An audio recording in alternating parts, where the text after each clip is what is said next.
favor, vamos prestar atenção. Muito obrigado. O senhor gostou? Está ótimo. Senhores, bom dia. Essa reunião é por solicitação minha ao presidente da República, porque nós iríamos apresentar isso à imprensa, que não foi apresentado, e começaram uma série de especulações sobre esse plano de retomada. Então, eu solicitei ao presidente uma reunião com os ministros, porque o plano não vai ter efeito se todos os senhores não nos ajudarem, cada um na sua área, claro. Tá? Na hora que nós precisarmos das pessoas para a coordenação do plano, o Ministério que não colocar uma pessoa realmente que seja envolvida, que tenha capacidade para poder coordenar e executar, esse Ministério vai ficar mais fraco e aí o plano todo fica meio capenga. Tá? É uma apresentação de 10 minutos no máximo, mas é somente isso. Eu pediria também aos senhores que a finalidade não é reunião de ministros para nós discutirmos nada, é simplesmente para apresentarmos o plano. Como é que saiu essa ideia? Então, eu estava conversando com diversos ministros, entre eles Rogério Marinho, o Tarcísio, inclusive o nome do plano, eu roubei do plano do Tarcísio, né? Pedi autorização a ele e roubei. É um plano Marshall brasileiro. Né? E eu comecei a observar que tinha plano do Ministério de Desenvolvimento Regional, que a economia tem plano, que a saúde tem plano, e não estava havendo uma coordenação, uma sinergia. Então esse foi o motivo dessa reunião aqui. Eu vou procurar ser bem breve o objetivo. Por favor, passa para mim. Muito bom. Passou tudo, acabou. Então vamos acabar. Você não fica errado, cara. Passa por mim. Muito bem. Os senhores podem observar o seguinte. Eu conversei com o presidente. O problema, nós estamos invertendo a questão de uma lógica de raciocínio. Nós temos um problema, né? Nós temos esse problema, temos que ver quais são as consequências negativas desse problema. Todo mundo sabia, sanitárias e econômicas. Ninguém tem dúvida, com reflexo em todos os ministérios. Mas o foco não é na solução do problema. O foco hoje, de uma maneira geral, é quem é o culpado. Tá? E nós queremos recolocar,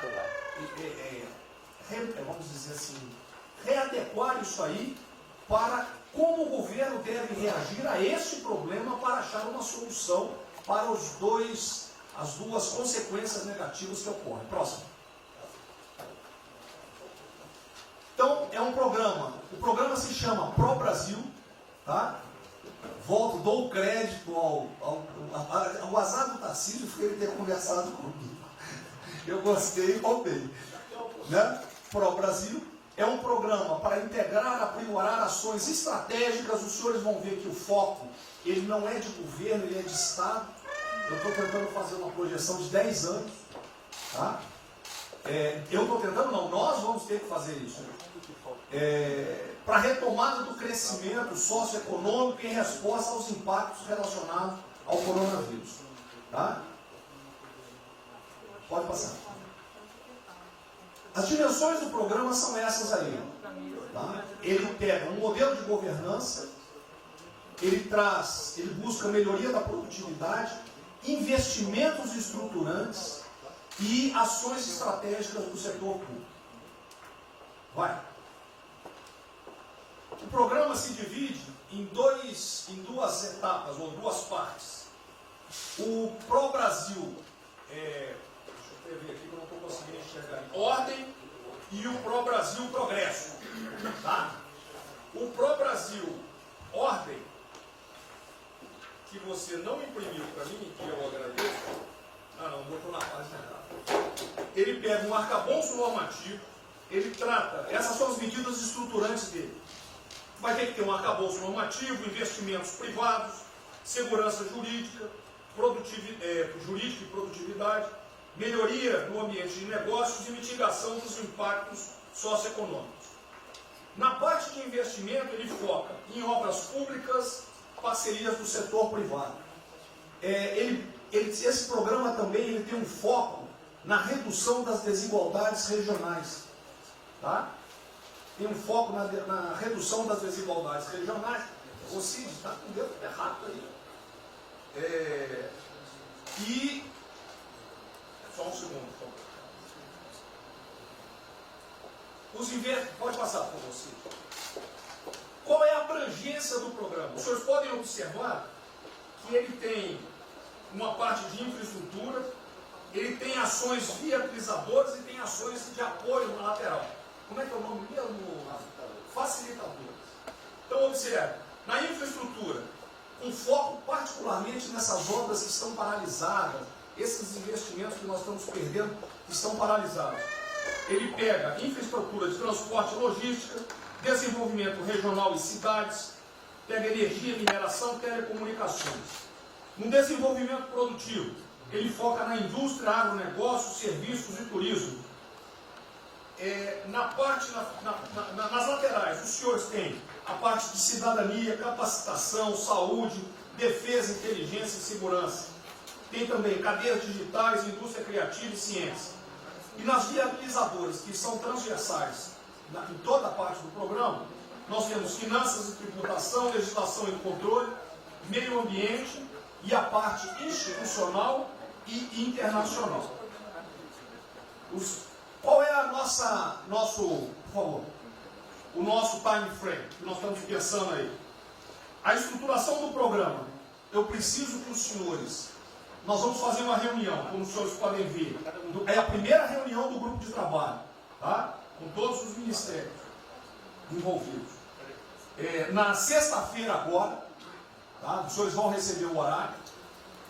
E aí nós teremos de maio a julho a estruturação do programa.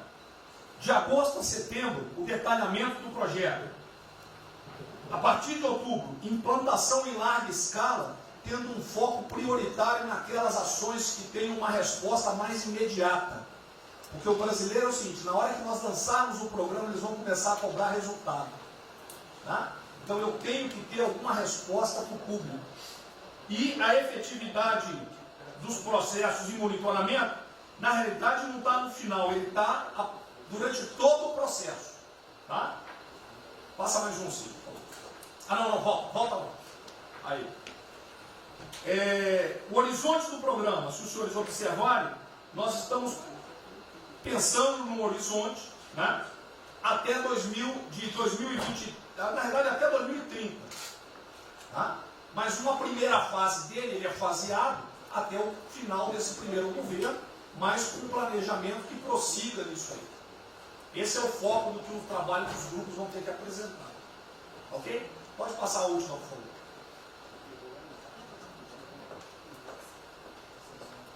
É sensorial. Certo? Só um layout para o senhor. Então, na sexta-feira, eu solicitaria que os senhores, quando enviassem os representantes, esses representantes já viessem com uma noção dos programas ou do que os senhores pretendem dentro dos ministérios de vocês. Uma primeira ideia, e nós vamos partir disso para elaborar isso aí. O trabalho não será feito aqui é somente uma coordenação. Cada ministério vai fazer e nós vamos coordenar. Presidente, vamos dar a palavra para o Guedes, com respeito aos demais, acho que é o ministro mais importante nessa missão. Eu queria fazer a primeira observação seguinte: não chame de plano macho que revela um despreparo enorme. Não, isso aqui foi só aqui. Quando se falou em plano macho, para o Brasil é um nome espetacular. 10.000. Plano macho é um desastre. Revela despreparo nosso. Plano macho, por exemplo, os Estados Unidos podem fazer um plano macho para nos ajudar. A China deveria financiar um plano macho para ajudar todo mundo que foi atingido. Então, a primeira linha da equação, a gente tem que tomar muito cuidado, isso aqui é o plano pro Brasil. Nos fala plano mágico, é um desastre, vai revelar a falta de compreensão das coisas. A segunda coisa é o seguinte: é super bem-vinda essa iniciativa para nos integrarmos todos. Agora, não vamos nos iludir. A retomada do crescimento vem pelos investimentos privados, pelo turismo, pela abertura da economia, pelas reformas. Nós já estávamos crescendo. Voltar numa agenda de 30 anos atrás que é investimentos públicos financiados pelo governo. Isso foi o que a Dilma fez 30 anos. Então está cheio de gente pensando nessa eleição agora e botando coisa na cabeça de todo mundo aqui dentro. São governadores querendo fazer a festa, são às vezes ministros querendo aparecer, tem de tudo. E todo mundo vem aqui, vamos crescer, agora temos que crescer, tem que ter resposta imediata, o governo vai gastar. O governo quebrou. O governo quebrou. Em todos os níveis. Prefeitura, governador e governo federal. O que nós conseguimos fazer? Nós sinalizamos o contrário. Nós desalavancamos o banco público, reduzimos o endividamento, baixamos os juros e o Brasil ia começar a voar. Então, se a gente lançar agora um plano, todo o discurso é conhecido, acabar com as desigualdades regionais, na língua, claro, está lá, são os detalhes dele. É bonito isso, por isso é o que o Lula e a Dilma estão fazendo há 30 anos. Se a gente quiser acabar igual a Dilma, a gente segue esse caminho. Então, eu acho o discurso bom, mas nós temos que tomar cuidado e reequilibrar as coisas. Não pode o ministro, para querer ter um papel preponderante esse ano, destruir a candidatura do presidente, que vai ser reeleito se nós seguirmos o plano das reformas dos documentos originários. Então, eu tenho que dar esse recado, uma vontade de disposição, nós vamos ajudar tudo, mas nós não podemos nos iludir. O caminho desenvolvimentista foi seguido. O Brasil quebrou por isso. O Brasil estagnou. A economia foi corrompida, a política foi corrompida. A economia estagnou através do excesso de gastos públicos. Então, achar agora que você pode se levantar pelo suspensório, como é que o governo quebrado vai investir, vai fazer grandes investimentos públicos? Tarcísio sabe disso, conversando sempre. Tarcísio sabe quanto é que você consegue, Tarcísio, passar de 5 mil para quanto? Para 15, para 20, para 30? A gente ficou por 6. Quanto é que você consegue de investimento em concessões? 250. Tá certo? Então, ó, tem 100 bilhões vindo para saneamento. Tinha 100 bilhões que viriam, as 17 maiores petroleiras do mundo viriam para a nossa seção onerosa. 100 bilhões de seção onerosa, 100 bilhões de mineração, 100 bilhões de saneamento, 230 bilhões de concessões, 500 bilhões. Cada dia vem para fazer isso. Não tem. Então, quem está sonhando é sonhador. A gente aceita. Politicamente, a gente aceita. Vamos fazer todo o discurso da desigualdade, vamos gastar mais, precisamos eleger o presidente. Mas o presidente tem que pensar daqui a 3 anos. Não é daqui a 1 ano, não. Tem muita gente pensando na eleição desse ano. É só a observação que eu farei. Eu estou fora de eleições só um minutinho. A ideia aqui, ninguém falou em investimento público por enquanto. Inclusive, nós falamos ali em investimento, falamos inclusive em investimentos privados. O que tem que acontecer é o seguinte: eu estou vendo um plano de pouca gente, nós temos que centralizar a imprensa, a economia, falar exatamente o que pode, o que não pode. Fundamental a coordenação. Até para isso na imprensa que está saindo. Que são na imprensa assim, plano Marshall e economia está fora. Quer dizer, alguém foi para a imprensa e falou, vê o plano Marshall ali, a economia está fora. Quer dizer, enfraquecer o nosso discurso num momento desse é uma tolice, é um atentado contra nós mesmos. Questão da imprensa, eu acho que eu resumi hoje dentro do palácio 20 segundos. Eu não vou falar com vocês, que vocês não deturpam, vocês inventam e potencializam. Tem que ser o papel de cada um, não pode um sair daqui no cantinho, foi mais ou menos. Não pode falar nada, tem que ignorar esses caras, 100%. Senão a gente não vai para frente. Tem que estar sendo pautado para esses pulhas, o tempo todo jogando um contra o outro. É a Cristina contra mim, não pode jogar a Cristina, joga ela contra mim, o tempo todo. Tá? Então, se a gente puder falar zero na imprensa, é essa aí. Bom, eu vou ser muito rápido aqui, general. Primeiro, parabéns. É fundamental esse processo de coordenação e de centro de governo. Nós precisamos ter isso cada vez mais aprofundado e com melhor qualidade. Segundo, eu quero, não precisa, mas eu quero me somar a essa visão do ministro Paulo Guedes, porque vamos lá. Nós recebemos o governo com 36 mil obras paradas. Oriundas da onde? Do pátio. Só para lembrar. O Abraão tem não sei quantas mil creches. 3 mil creches paradas que somam nessas 36. Então, O que nós trouxemos para o Brasil e como é que nós começamos o ano? Eu vou lembrar, presidente, o senhor sempre disse, é muito triste ver um brasileiro chegar no exterior e ser recebido com o manto da desconfiança. Pois nós passamos, Paulo Guedes, o ano todo, Tarcísio, Tereza, Bento, o nosso ministro Marcos Pontes e outros, andando pelo mundo e fazendo o quê? Vendendo o Brasil. Terminamos o ano, lembra do número, 482 bilhões de investimentos para os próximos 20 anos. Uma boa parte, mineração, petróleo, por aí vai. Recebemos 90 bilhões de bônus de outorga. Nós temos 10 bilhões de dólares do governo da Arábia Saudita que precisa definir onde é que vai votar. Mas o príncipe autorizou. São 50 bilhões de reais. A dinheiro de hoje. Então, eu tenho convicção de que nós temos que continuar fazendo o que a gente vinha fazendo. Ou seja, aprofundando a participação da sociedade. Nós temos uma coisa emblemática aqui, que é a Lei da Liberdade Econômica, que pela primeira vez na história do Brasil, desde que o Brasil é Brasil, o cidadão diante do Estado tem razão, até que o Estado prova ao contrário. Foi isso que fez os americanos, que há 200 anos atrás eram muito mais pobres do que nós, ser muito mais ricos do que nós. Então, o aprofundamento são sim das reformas, é sim ousar e ter uma reforma tributária que baixe o imposto no Brasil, reduz a carga tributária, estou falando sério. A gente nunca discutiu isso entre nós, mas isso tem que caminhar para isso. Por quê? Porque aí nós damos fôlego à iniciativa privada para que ela faça o que tem que fazer e nós vamos ser mediadores desse processo. Apenas. E sinceramente, eu acho que todo o nosso esforço nos próximos dias tem que ser como é que nós mantemos a nossa linha, porque nós terminamos o ano, ministro Ernesto, ministro Tarcísio. O senhor foi recebido na Federação das Indústrias Alemãs com um slide que mostrava a 163 os caminhões atolados e a 163 pavimentado. E o presidente que coordenava aquele momento, eu estava lá lhe aguardando, voltando da Rússia, disse ao senhor, o que vocês brasileiros fizeram que nós não acreditávamos que vocês recuperaram a confiança e estão fazendo tantas transformações.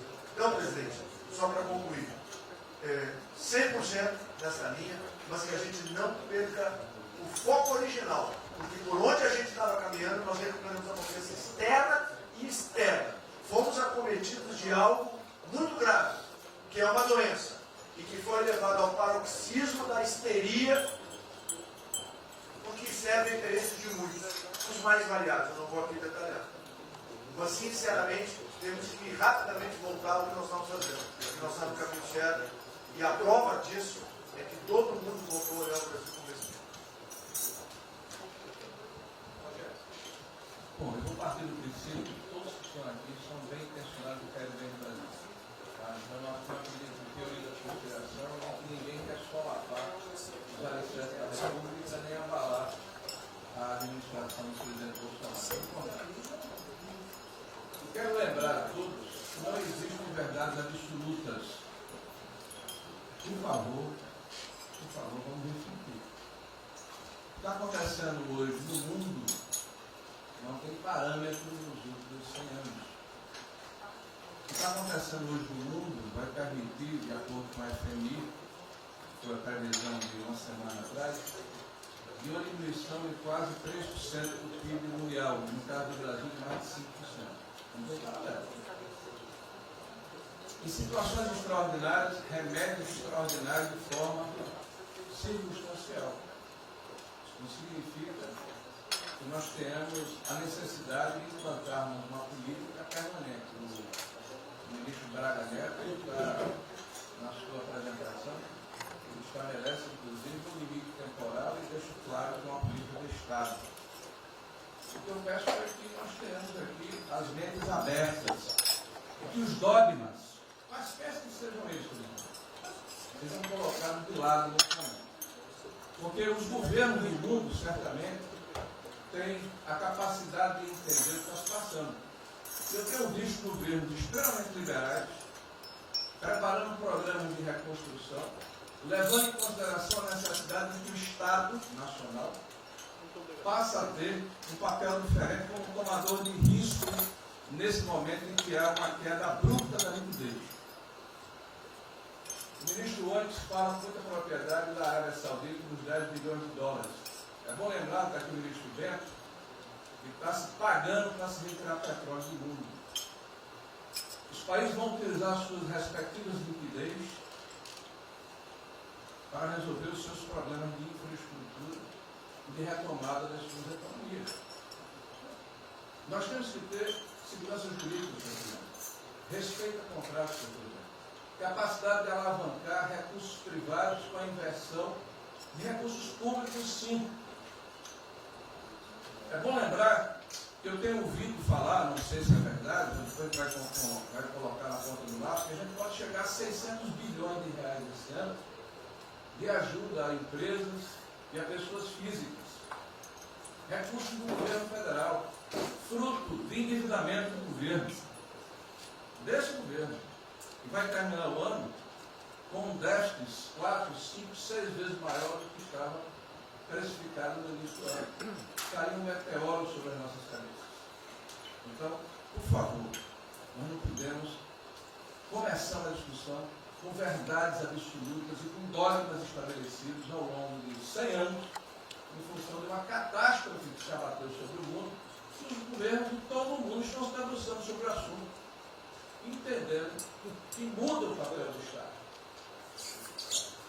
Senhor Presidente, é bom lembrar que quando houve a unificação da Alemanha, eu acho que esse é um fato histórico irrefutável, o Estado alemão entendeu e fez um pacto de que haveria necessidade de investir em capital humano e infraestrutura na Alemanha Oriental para diminuir desigualdades regionais. E esse é um pacto do Brasil. Essa pode ser uma catástrofe que vai nos afundar, ou pode ser uma onda para a gente surfar, uma alavanca para reparar o país. Todos os países do mundo estão submetidos ao mesmo processo. Vai depender da nossa capacidade de termos uma opção clara de que forma vamos sair desse problema. Se vamos gastar 600 bilhões de reais para resolver uma situação que é emergencial e todos reconhecemos que é necessária, e darmos segurança à população, no caso alimentar, para evitarmos o caos, para diminuirmos a mortandade das empresas, tudo bem, está correto, essa é a boa direção. Por que não 5, 6, 7% desse total, 10% desse total, em obras de infraestrutura? Por que não termos a capacidade de alavancarmos o emprego no momento em que a retomada, todos os economistas aqui reconhecem, vai ser muito lenta? Bom, eu só estou falando isso, presidente, para que nós possamos ter essa discussão sem dogmas, sem verdades absolutas, sem a preocupação de que as coisas continuam como eram antes. Não são como eram antes. Aqui e no mundo inteiro. É isso, presidente.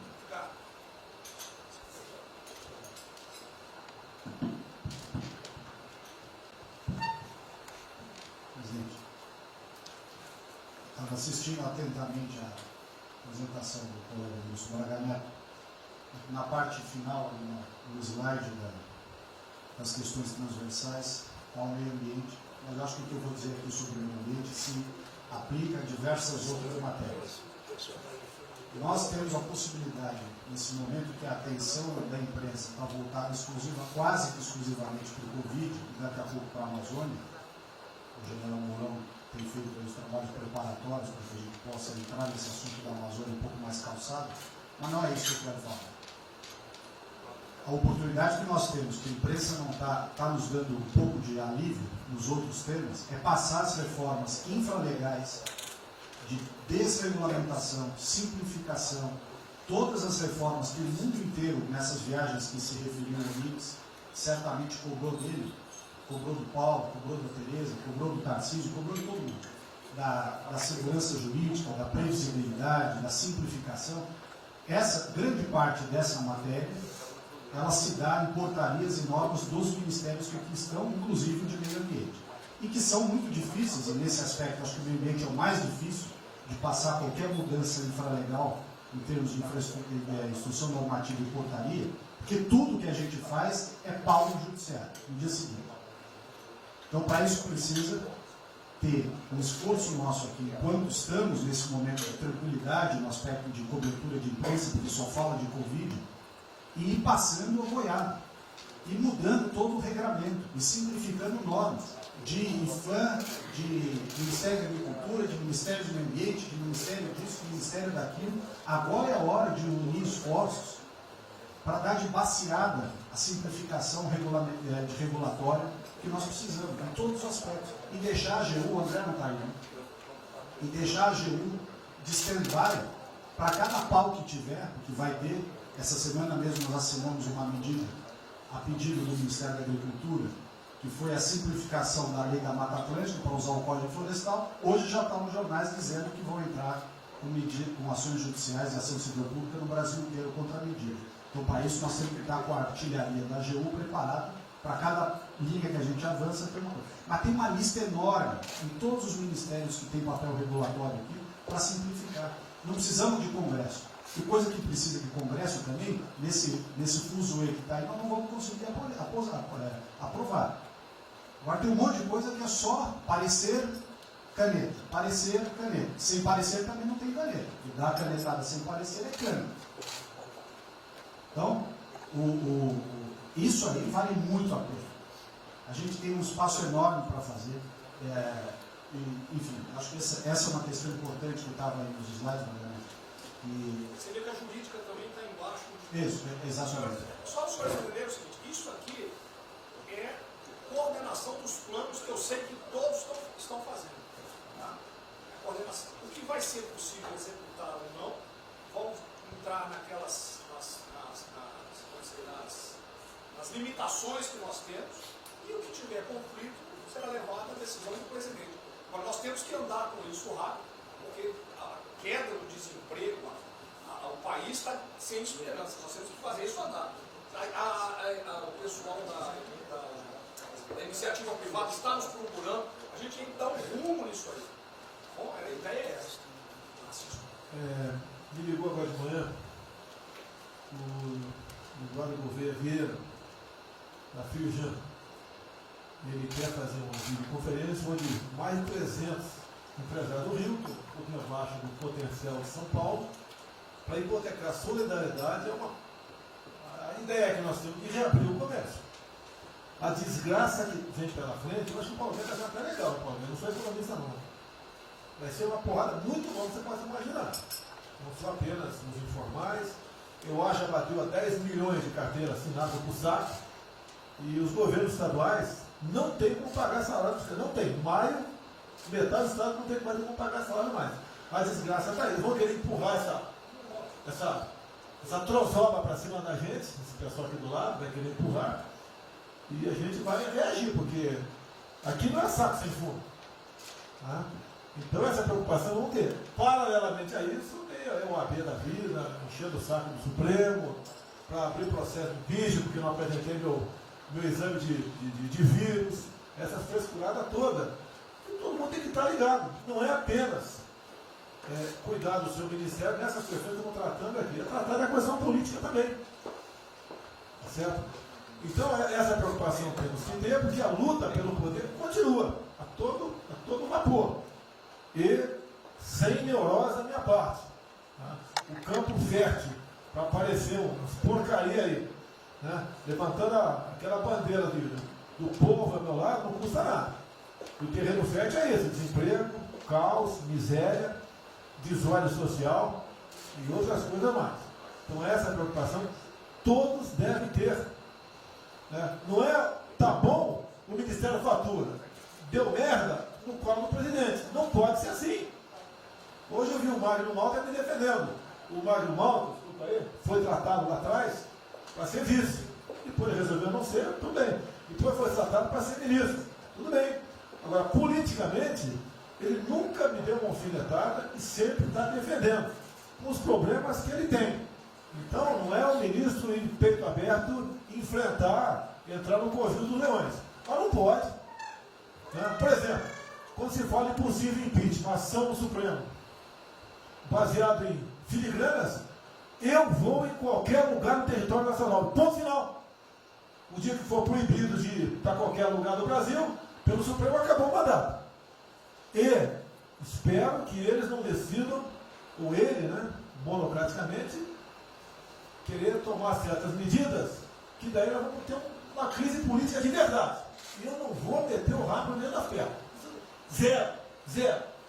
Certo? Porque se eu errar, se achar um dia ligação minha com o empreiteiro, dinheiro na conta na Suíça, porrada, sem problema nenhum. Vai para o impeachment e vai embora. Agora, com frescura, com babaquice, não.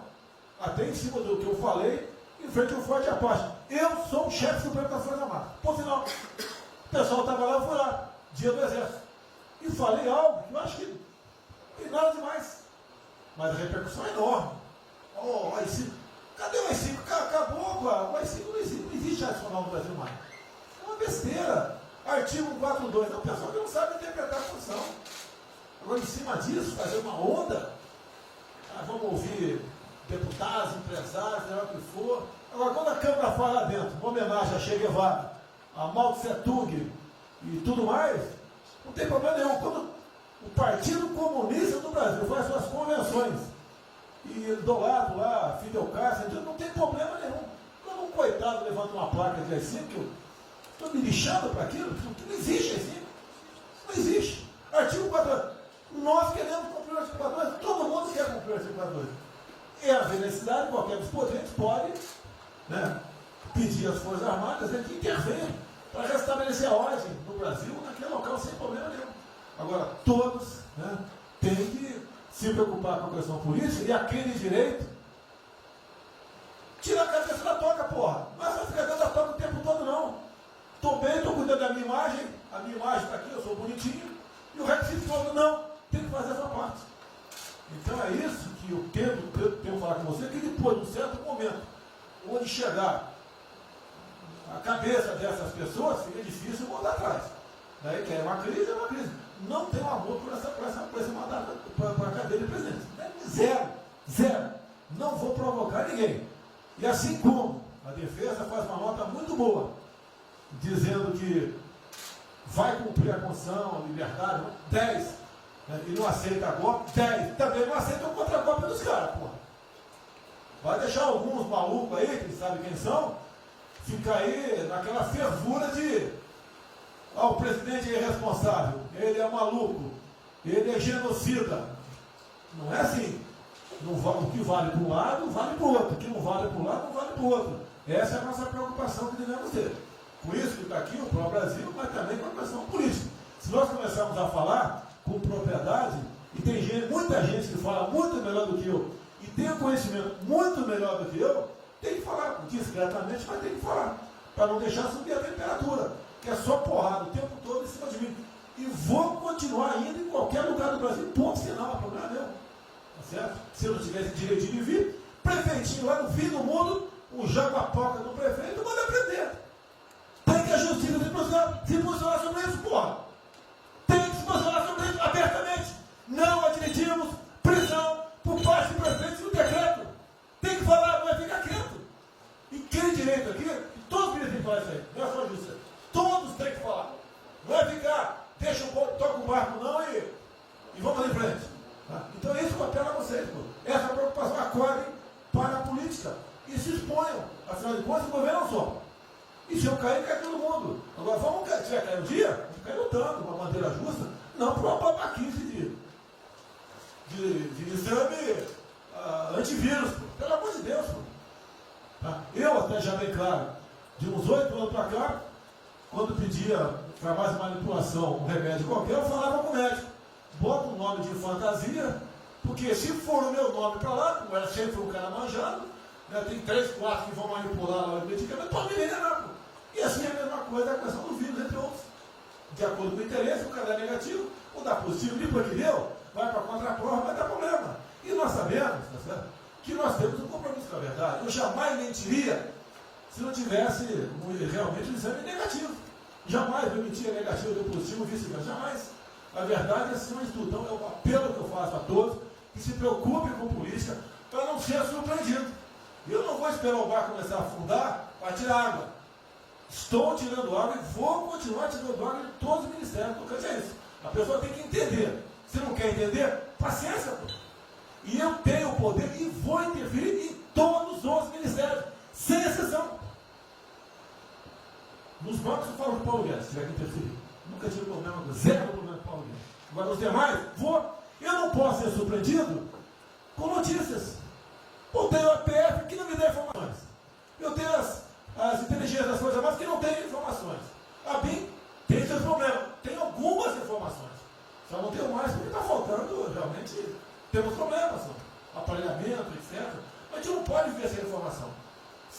Quem é que nunca ficou atrás da porta ouvindo que seu filho ou sua filha está comentando? Tem que ver, depois que ela engravida, não adianta falar com ela mais. Tem que ver antes. Depois que o moleque encheu os conos de droga, não adianta mais falar com ele, já era. A informação é assim. Eu estava vendo, estudando aqui de semana aqui, como é que o serviço chinês secreto trabalha nos Estados Unidos. Qual a preocupação nossa aqui? É simples o negócio. Ah, não deve falar publicamente. Deve falar como? Está todo mundo vendo o que está acontecendo?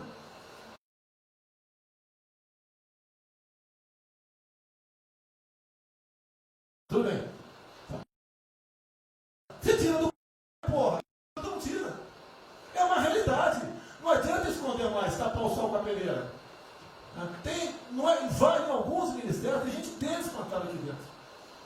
Então não quer pregar. Zero. Precisamos dele para vender? Sim, isso precisa também de nós. Que se não precisasse, não estaria comprando a soja da gente, não. Precisam. E é um negócio, pô. E devemos aliar com quem tem alguma afinidade conosco. Para a gente poder fazer valer a nossa vontade naquele momento. Não adianta se esconder aqui, depois tem um problema, ele liga para o tio, fala, pô, você me ignorou até hoje? Você só não me chamou de imperialista, igual a esquerdalha e o FHC falava no passado. No resto, agora não dá mais. Então essa é a preocupação que temos que ter. A questão estratégica, que não estamos tendo. E me desculpe, o serviço de informações nosso, todos, são uma vergonha. Uma vergonha. Que eu não sou informado. E não dá para trabalhar assim. Fica difícil. Por isso, vou interferir. E ponto final, pô. Não é ameaça, não é extrapolação da minha parte. É uma verdade. Como eu falei, né? Deus ministério dos senhores. O poder de ver. Mudou agora, tem que mudar. E eu quero realmente governar o Brasil. Na presença de todos aqui, como disse o Marinho, né? Aqui é o mesmo bar. Se alguém cavar no porão aqui, vai todo mundo para o saco aqui, vai todo mundo morrer afogado. Então é isso que a gente precisa. É pensar além do que tem que fazer internamente aqui. Quando explodiu em Metro, conversei com o Paulo Guedes. Desculpa a linguagem, é uma putaria. Putaria em Metro. Trocar tacógrafo, trocar taxímetro, botar chip na bomba de combustível. Putaria, igualzinho tomar 3 pinos. Está muito bem agora, a empresa enfiou porrada. Ah, botou um coronel. O coronel foi lá pelo INE. Eu ia botar um coronel, você vai ter uma formação. Tá?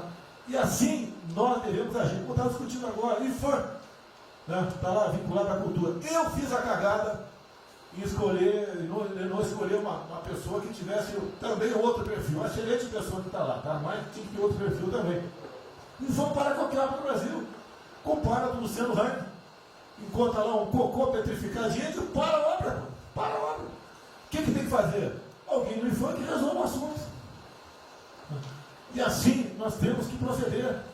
E assim, cada hora, como eu falei da Tereza Cristina, que mudou a questão normativa, revogou a questão normativa, ajudou 400 mil pessoas no Vale do Ribeira, parabéns. Assim são outras decisões.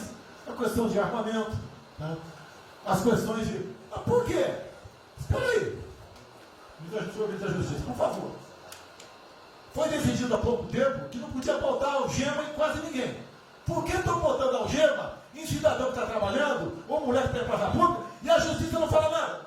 Tem que falar, pô! Vai ficar quieto até quando? Eu tenho que continuar me expondo? Tem que falar, botar para fora, esculachar. Não pode botar algema. Decisão do próprio Supremo. E vão ficar quietos até quando? Fica humilhando o nosso povo, porque isso está crescendo. O pessoal fica apontando para mim, votei em você para você fazer alguma coisa. Votei em você para você tomar decisões, para você brigar. E é verdade. Eu estou me lixando com a reeleição.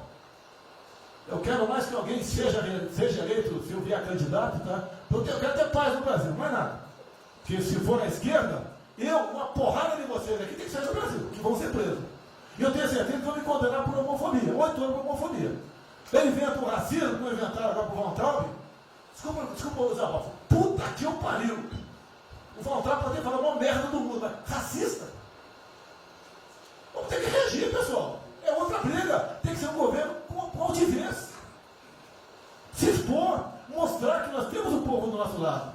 Que nós somos submissos ao povo. Nós queremos realmente, é como disse, se não me engano, Margaret Thatcher, né? O Reagan, não sei, para ser conduzido pela povo brasileiro, ponto final. Onde o povo está, vamos estar juntos. Eu não convidei ninguém para ir para frente do Forte Apache. Ninguém, zero. Estava na casa do meu filho, fiquei sabendo, vou para lá. A empresa está falando agora que não sei, 2 ministros militares aí não aceitaram meu convite. O dia que ou eu convido o ministro para o churrasquinho em casa, eu pago a missão. Eu vou pagar a missão. A missão foi absurda, o ministro falou, tchau, tô fora. Tá certo? Ou vai e fica puto, mas vai, pô. E jamais eu vou pagar uma missão escrota para quem quer que seja. Nem no quartel fazer isso com recruta, nem no quartel. Tá certo? Quem tirar o nosso convívio aqui, que é muito bom, partir para essa linha. Não estamos em desespero, nós estamos bem. Não somos acusados de desvio, de corrupção, nada, tá zero. Temos problema pela frente. Vamos tentar solucionar. Eu tenho conversado com vários ministros. E vamos solucionar. Porque o destino do Brasil está na mão desse grupo privilegiado que está aqui. E eu não seria nada sem vocês. Vocês não seriam ministros sem eu. Duvido. Dificilmente eu tinha sido ministro tivesse uma data aqui. Eu duvido. Podia aceitar por alguns dias, né? Depois ver a sacanagem que ia ser. Não ia ser diferente do que foi os 2 anos anteriores do PT. Né? Ia pedir para sair. Então, um apelo para vocês. Todo mundo se preocupa com o futuro do Brasil, com a questão política. Criticar um ato de uma pessoa ou outra não é criticar o Congresso ou de criticar o Supremo Tribunal Federal. Quem não ficou revoltado, o Moro ficou revoltado com a liberdade desse pessoal. Por causa de vírus, botou esse estuprador para fora. Imagine ter estuprado uma filha nossa, um filho da puta desse posto de liberdade. Nós temos que colocar no lugar dessas pessoas, desse pai que tenha sido estuprado, e os vagabundos foi posto na rua. Com a decisão, foda-se quem seja, tem que jogar pesado em cima disso. Não é um desabafo, pessoal, é uma realidade. O nosso barco está indo, mas não sabemos ainda, no momento, dado o último caso, vírus, para onde é nosso barco. Pode estar indo em direção ao iceberg. A gente vai para o fundo. Então vamos se ligar, vamos se preocupar. Quem de direito se manifesta com altivez, palavras polidas, tá? Mas tomar uma posição. Porque não pode tudo veio para a minha retaguarda, tudo. Tá? E vocês têm que apoiar junto comigo, logicamente, quando tiver motivo para apoiar, ou motivo para bater.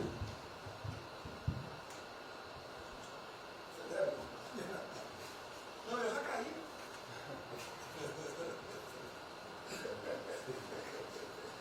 O ministro Moro falou. A sequência aqui é o seguinte: o ministro Moro, Montezano, o Nelson e o Paulo Guedes. Aí eu pediria só aos senhores que fossem presos. Você também. Você quer cobrar os raios?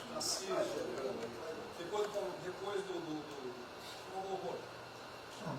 Bem, a primeira questão do plano ali foi apresentado, fica aqui o registro do meu elogio, certo que ele tem que ser preenchido aí nos detalhes, existem as questões econômicas a ser resolvidas lá pelo Ministério da Economia, a ser trabalhado também com as outras áreas econômicas.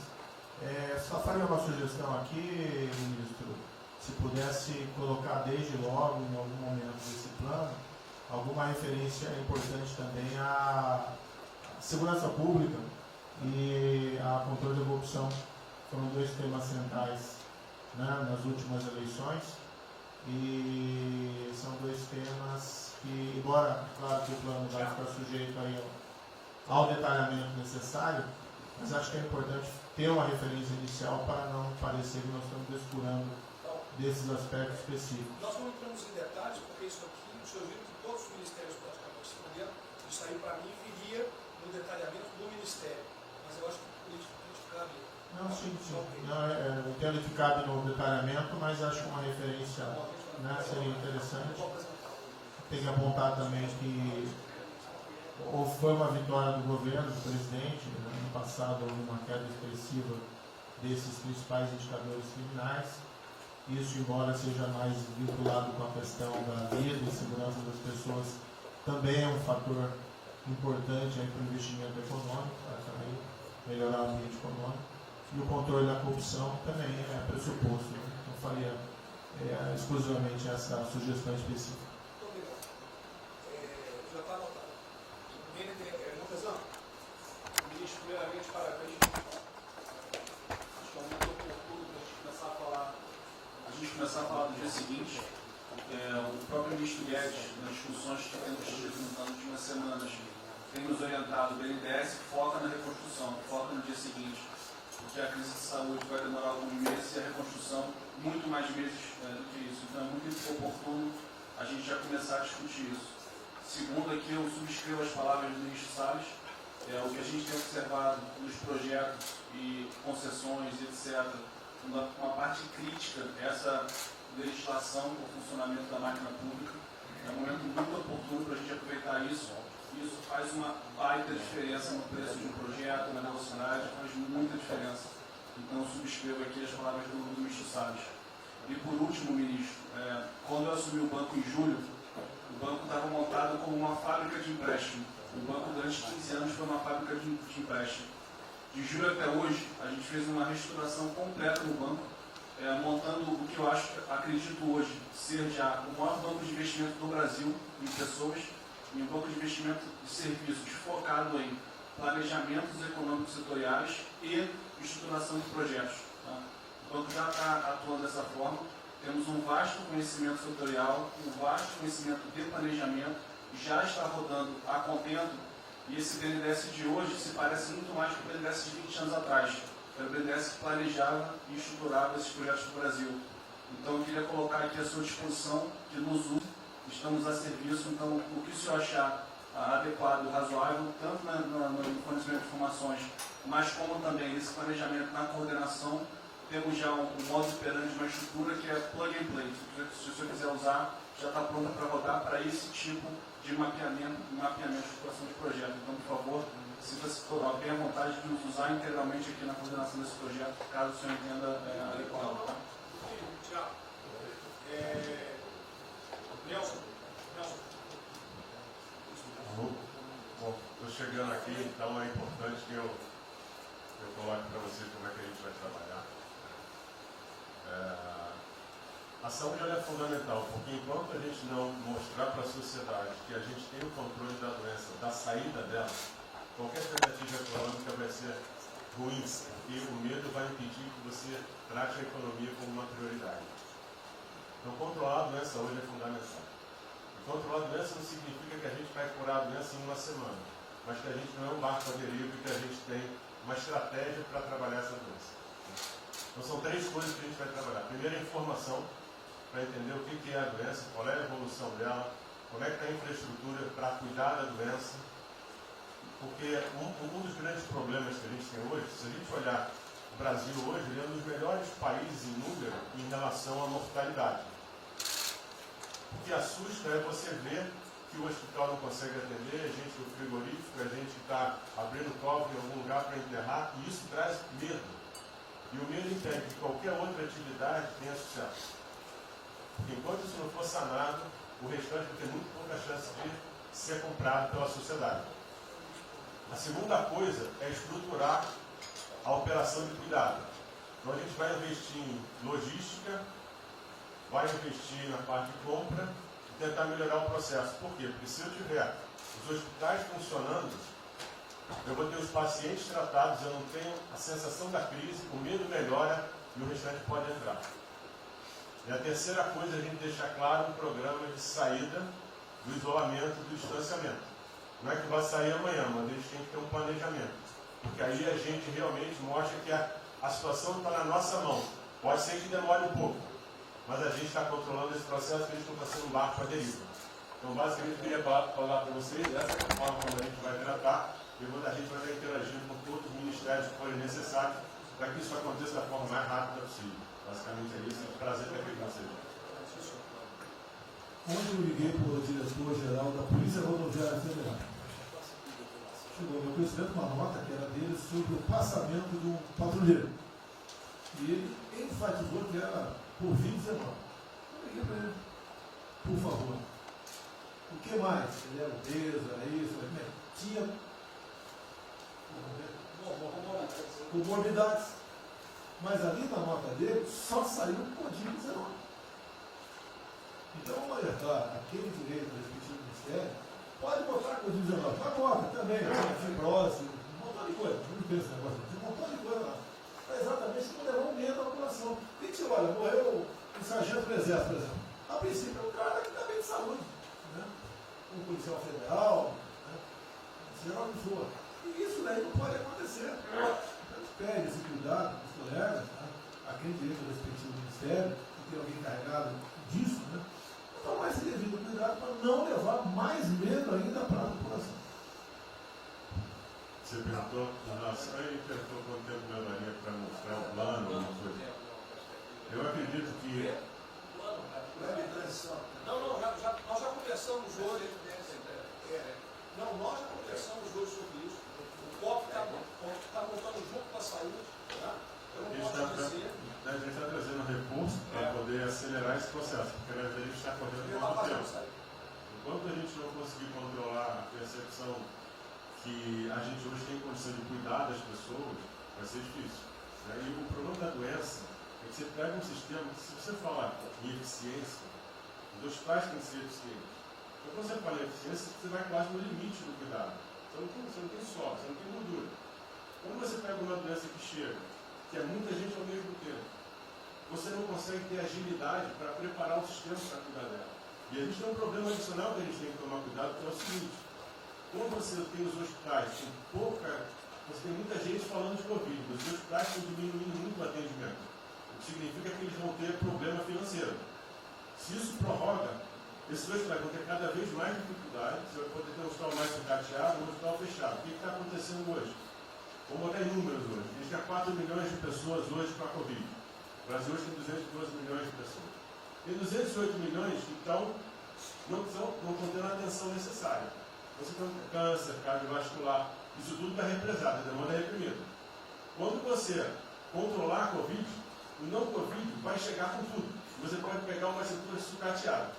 Aí você só vai transferir o problema primeiro, que vai ser o medo da Covid e o medo da não Covid. Então a gente tem que estar preparado para isso tudo. Então não é só trabalhar o curtíssimo prazo, a gente tem que preparar para essa segunda fase que vai chegar também. Isso tudo a gente está fazendo, só para vocês saberem que a gente está pensando nisso tudo, só para vocês saberem que está tudo trabalhando. Tá? Por favor, o ministro Tarcísio, eu pediria aos senhores que fossem bem breves. Não, já não tem jeito.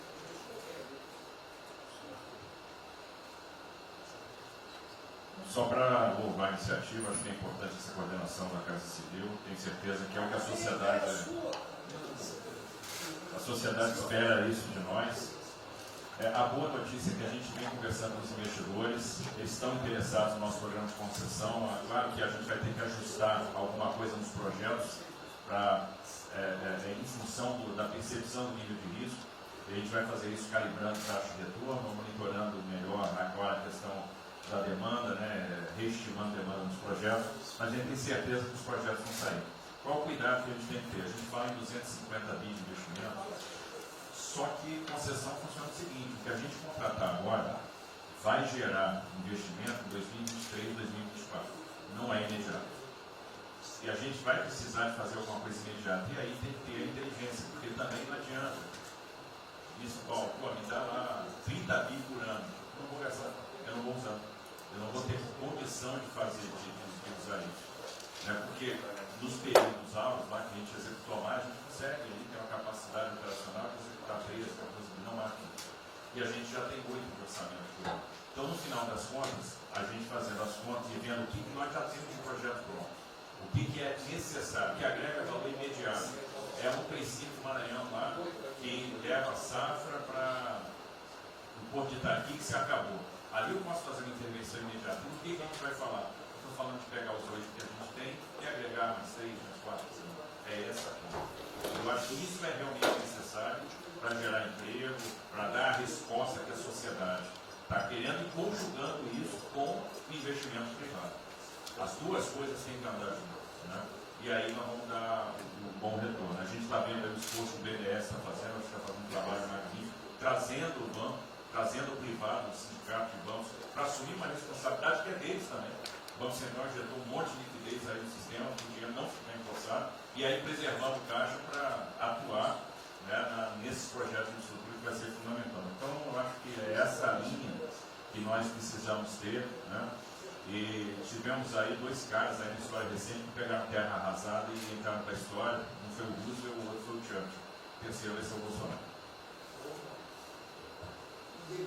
Primeiro Guimarães,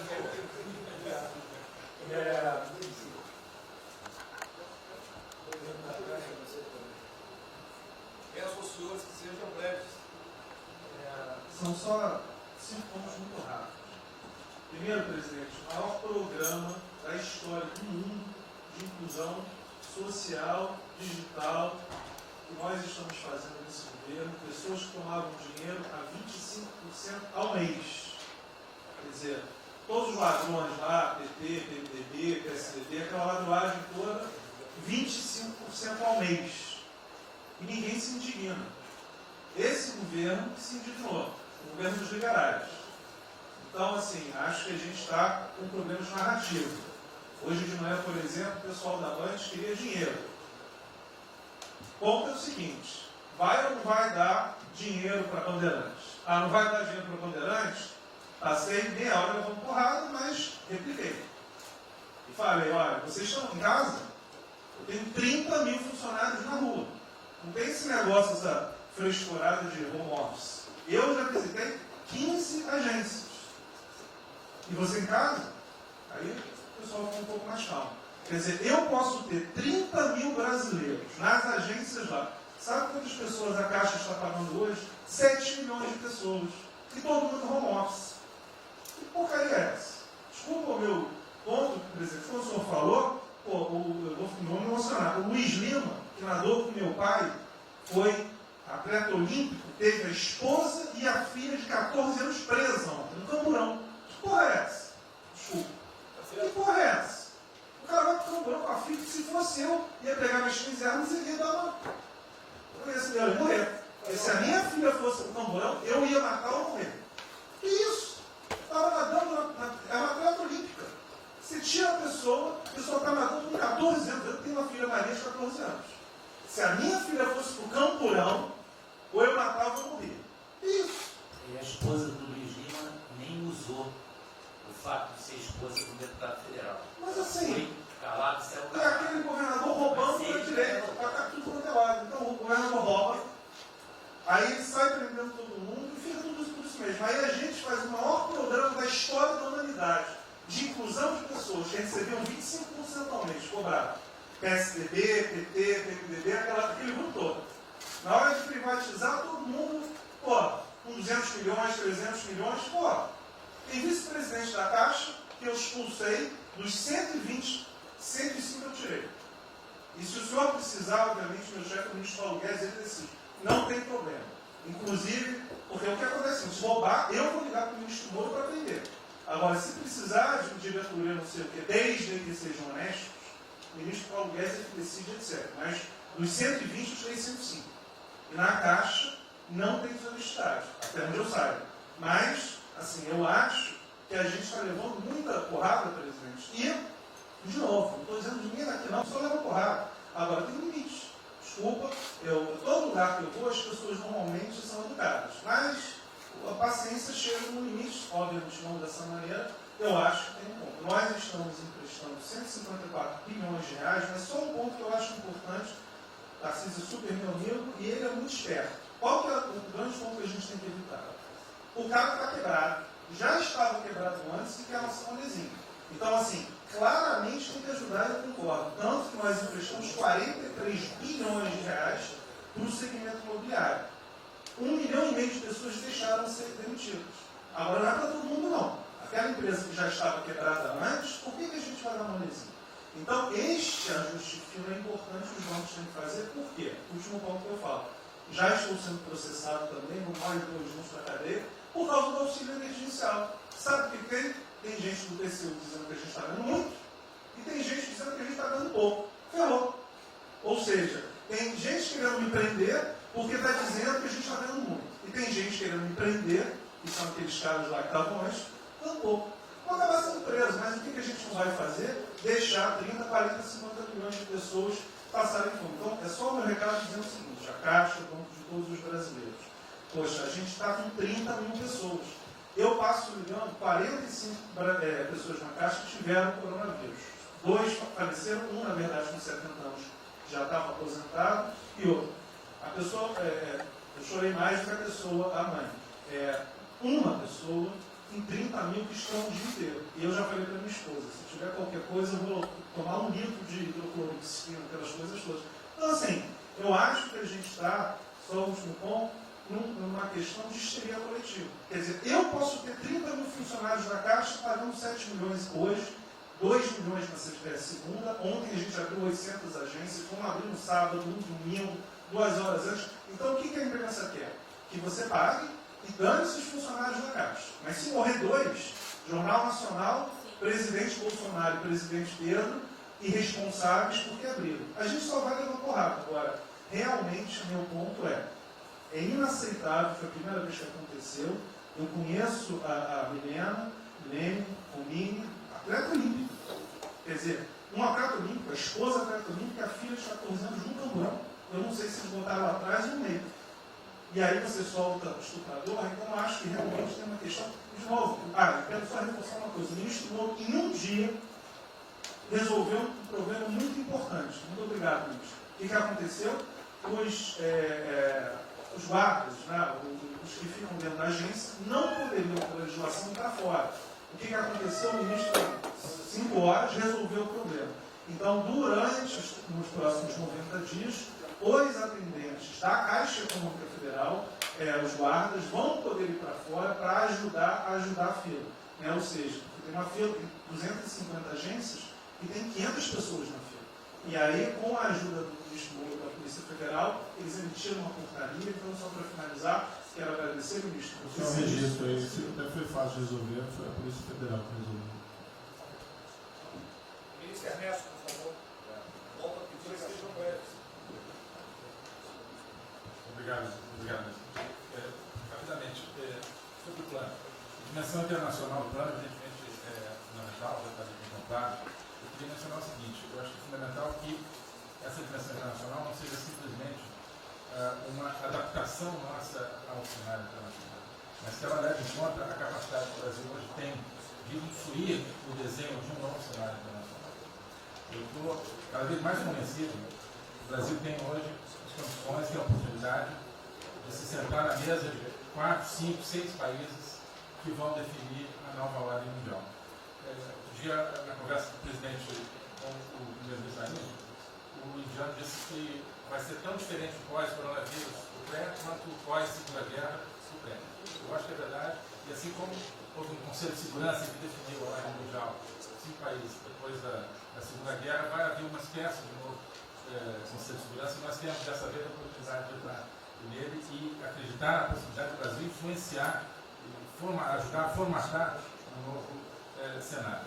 E esse cenário, acho que tem que levar em conta o seguinte: estamos aí revendo os últimos 30 anos de globalização. Vai haver uma nova globalização. O que aconteceu nesses 30 anos? Foi uma globalização cega para o tema dos valores, para o tema da democracia e da liberdade. Foi uma globalização que a gente está vendo agora, criou um modelo onde no centro da economia internacional está um país que não é democrático, que não respeita os direitos humanos, etc. Essa nova globalização acho que não pode ser cega. Tem que ser uma globalização, tem que ser uma estrutura que leve em conta, claro, a dimensão econômica, mas também essa dimensão da liberdade e do valor. E da mesma maneira, acho que o plano está apontando para isso, na nossa dimensão nacional, também não pode ser um plano cego para essas dimensões daquilo que nos traz, né, que traz o projeto do presidente. que é não simplesmente a eficiência, a pujança, o crescimento econômico, mas a liberdade, combate à corrupção, a reinvenção do Brasil livre, do Brasil livre dessas mazelas com a extensão. Obrigado. Obrigado, ministro. Roberto, é o último. Não, é bem rápido. É só vou voltar numa história. Vou voltar aqui numa história breve e lembrar que no fim do governo Dilma a taxa de juros era 14,5%, a curva, mas a taxa longa era 20%. E aí quando a gente olha o que aconteceu e o que proporcionou a taxa de juros cair, é interessante, porque teve um dia, 18 de agosto, saiu uma manchete no jornal e todos os elementos apontavam que ia ter o teto de gastos.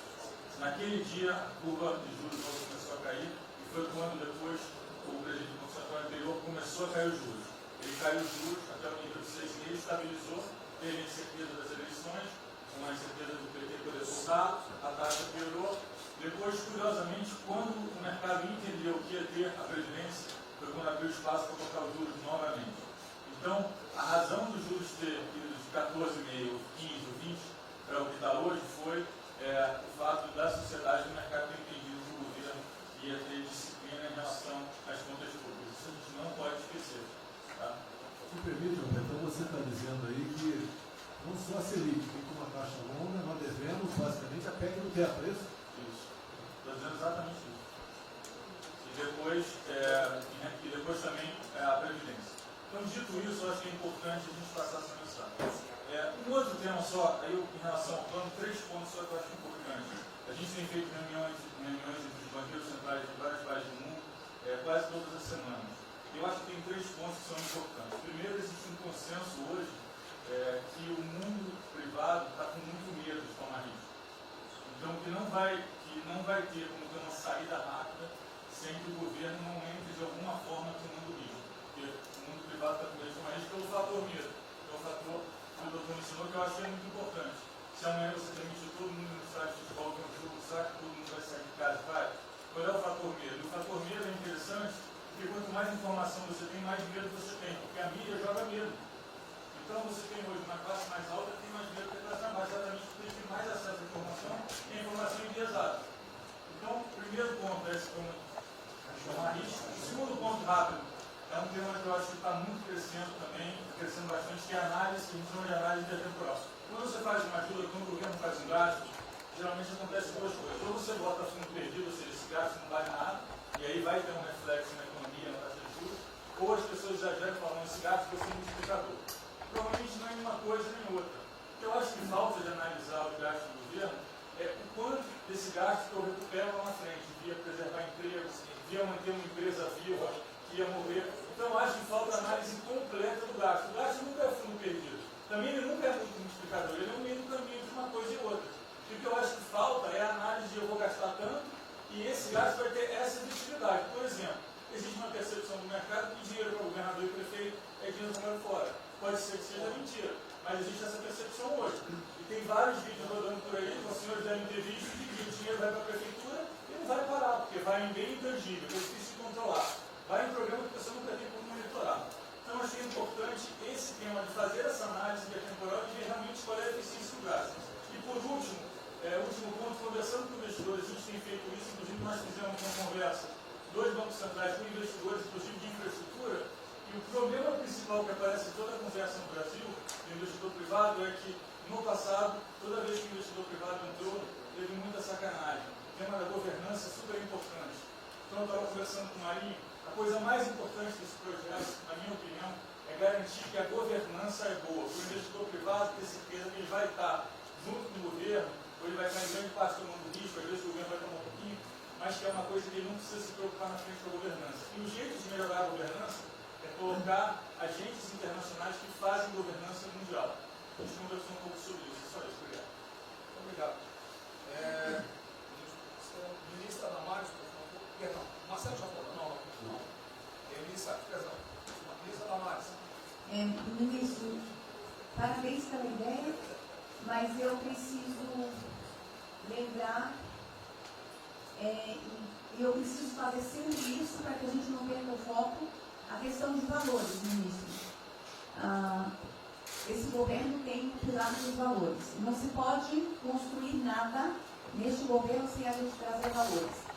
Nós estamos sabendo, e a gente está falando o tempo todo, que nós não seremos mais os mesmos depois dessa pandemia. O mundo não será mais o mesmo, nós não seremos mais o mesmo, e nós vamos ter que fazer uma revisão de políticas públicas no mundo todo e no Brasil. Nós vamos ter que nos reinventar, com certeza. Neste momento, o que nós estamos vendo aqui no nosso comitê? Nós estamos buscando dados e não estamos encontrando dados. Nós recebemos um governo que não tinha dados, os dados que nós tínhamos eram falsos, mentirosos. Um Brasil de achismo, um Brasil de talvez, eu acho que é, talvez sim, talvez não. Políticas públicas construídas até agora nessa nação em cima de talvez e de achismo. Nós vamos ter que rever muita coisa. É um país plural. Quando a gente vai buscar os povos tradicionais agora para a gente construir enfrentamento ao coronavírus, nós descobrimos que nós temos 1.300.000 ucranianos no Brasil. Ninguém nunca falou de ucranianos para nós no Brasil. Com a sua cultura totalmente preservada no Brasil. Nós estamos com 1.500.000 ciganos e eu falava de 1.300.000 e são 1.500.000 ciganos. Nós estamos... Então, presidente, nós vamos ter que rever muita coisa na aplicação das nossas políticas públicas no Brasil. Os nossos seringueiros são em números maiores do que a gente imagina no Brasil. Então, tudo que nós formos construir, nós vamos ter que ver, ministro, a questão dos valores também. A questão, os nossos quilombos estão crescendo e os meninos estão nascendo nos quilombos e seus valores estão lá. Então, tudo vai ter que ver a questão dos valores. E quando eu falo valores, ministro, eu quero dizer para o senhor, nós estamos com quase 80.000 idosos em abrigos no Brasil. Eu me surpreendi com números. Nós estamos com quase 60.000 crianças em abrigos no Brasil. Os números estão me surpreendendo. E eu estou com um número absurdo de mulheres também em busca de abrigos por causa de violência. Então, tudo isso tem que vir para este pacote. Nós vamos ter que fazer algumas revisões de políticas públicas no Brasil. Então, por favor, ministro, coloque aí a questão de valores. E quando eu falo valores, aí eu quero olhar para o nosso novo ministro aqui da Saúde e dizer, ministro, valores estão lá no seu ministério também. Neste momento de pandemia, a gente está vendo aí a palhaçada do STF trazer o aborto de novo para a pauta.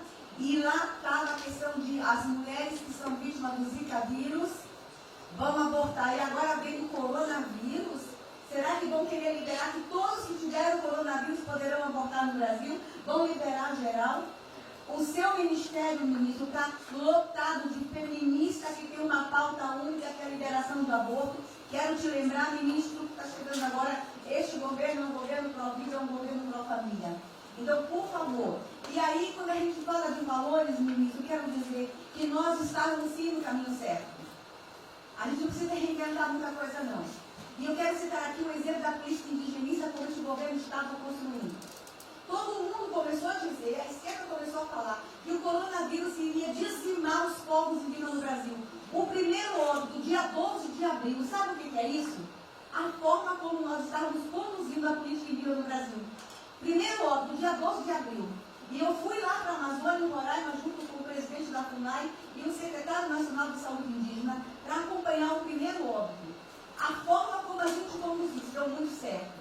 Vamos ter que melhorar? Vamos ter que melhorar. E por que nós fomos lá, presidente? Porque nós recebemos a notícia que haveria contaminação criminosa em Roraima, em Amazônia, de propósito, em índios, para dizimar aldeias e povos inteiros para colocar nas costas do presidente Bolsonaro. Eu tive que ir para lá com o presidente da FUNAI e me reunir com os generais da região e o superintendente da Polícia Federal para a gente fazer uma ação ali meio que sigilosa. Porque eles precisavam matar mais índio para dizer que a nossa política não estava dando certo. Então, o que a gente estava fazendo estava dando certo. O que nós estamos fazendo está dando certo. Então, aqui, general, todo o nosso trabalho que envolve políticas de valores precisa estar aqui no Pró-Brasil. E aí, presidente, só para encerrar, eu quero dizer para o senhor que a sua angústia tem razão de ser. Nunca houve tanta violação de direitos no Brasil como neste período. Direitos fundamentais foram violados. No nosso Disque 100 tem mais de 5.000 registros, ministros, de violação de direitos humanos. Mas o senhor tem uma ministra de direitos humanos e uma equipe muito corajosa. São mais de 5.000 procedimentos e ações que estão sendo construídos. Governadores e prefeitos responderão processo. Idosos estão sendo algemados e jogados de camburões no Brasil.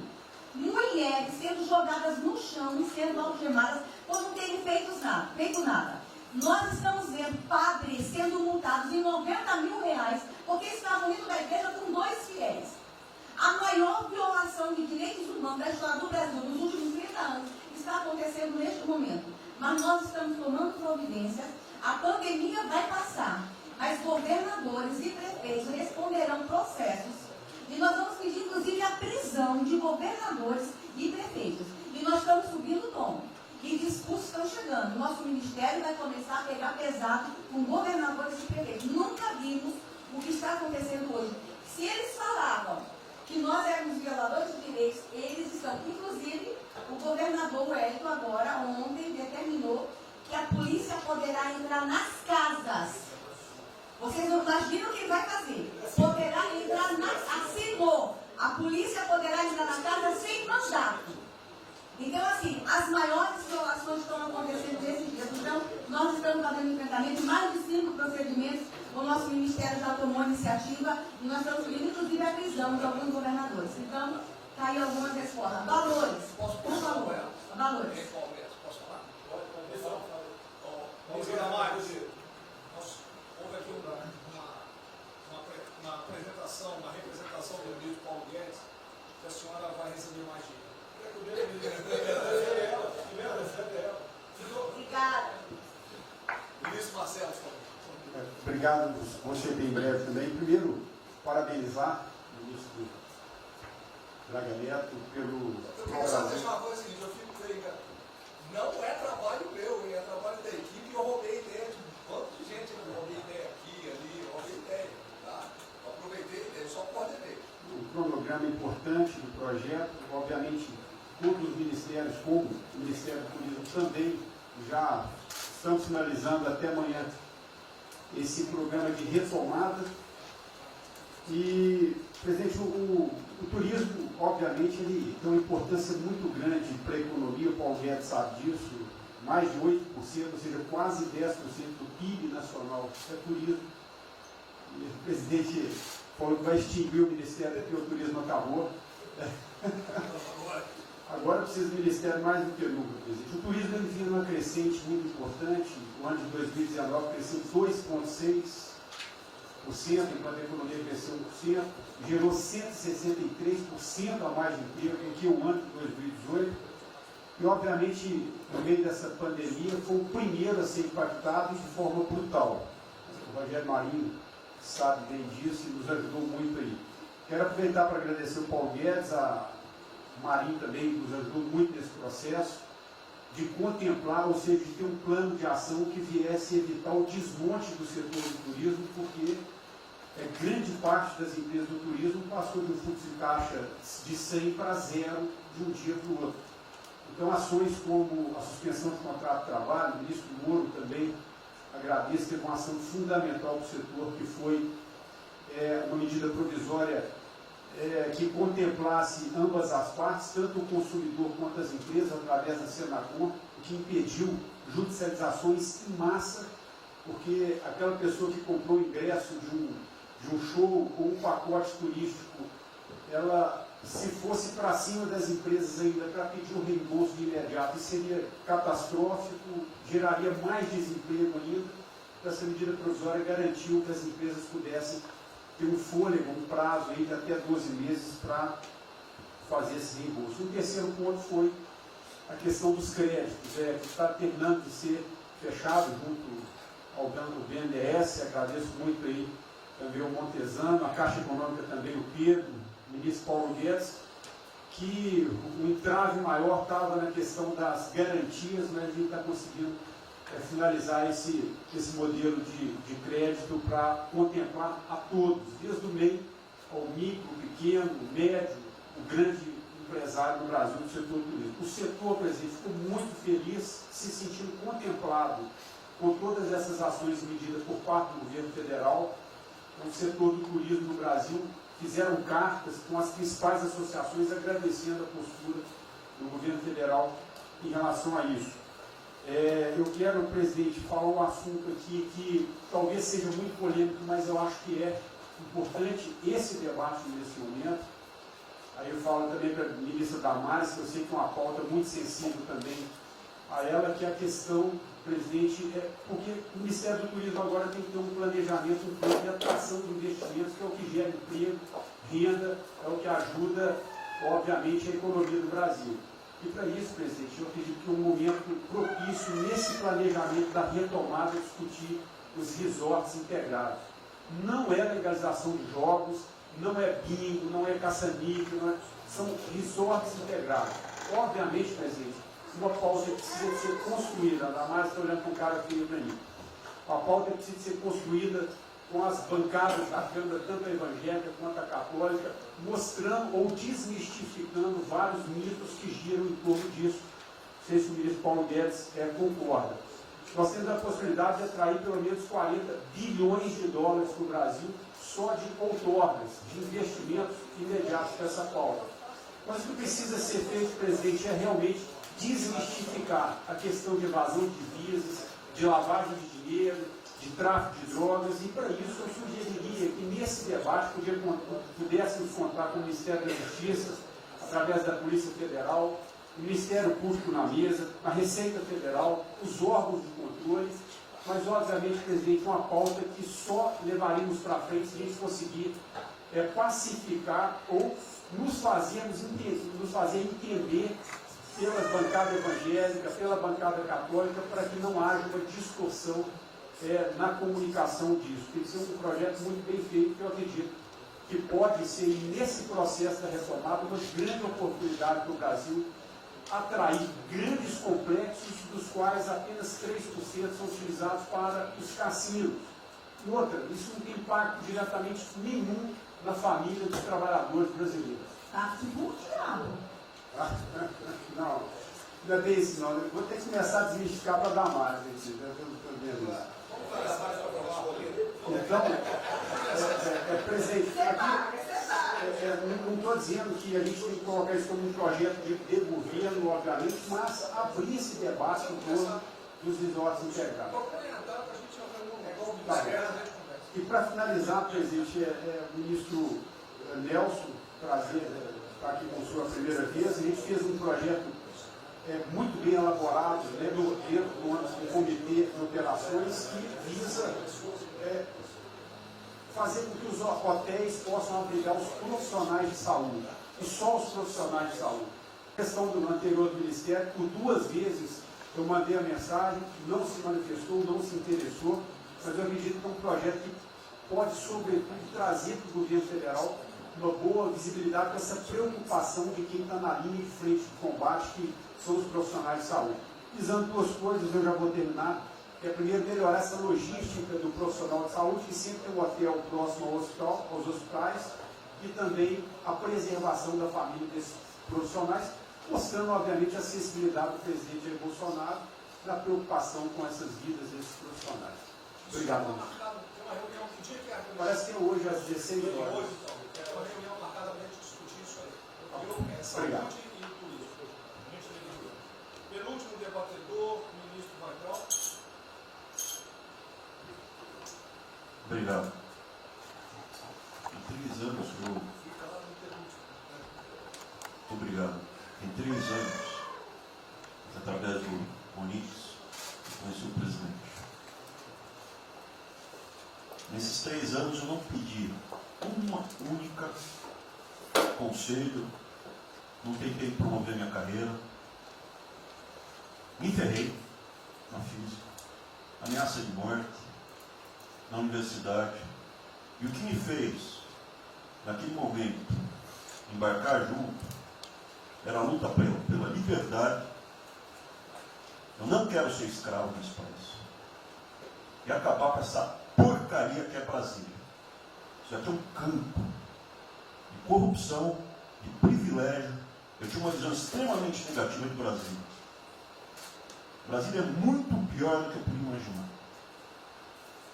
As pessoas aqui perdem a percepção, a empatia, a relação com o povo. Se sentem inexpugnáveis. Eu tive o privilégio de ver a mais da metade desse time chegar. Eu fui secretário executivo do ministro Onix. Eu acho que a gente está perdendo um pouco desse espírito. A gente está perdendo a luta pela liberdade. É isso que o povo está gritando. Não está gritando para ter mais Estado, para ter mais projetos, para ter mais... O povo está gritando por liberdade. Ponto. Eu acho que é isso que a gente está perdendo. Está perdendo mesmo. O povo está querendo ver o que me trouxe até aqui. Eu, por mim, botava esses vagabundos todos na cadeia. Começando no STF.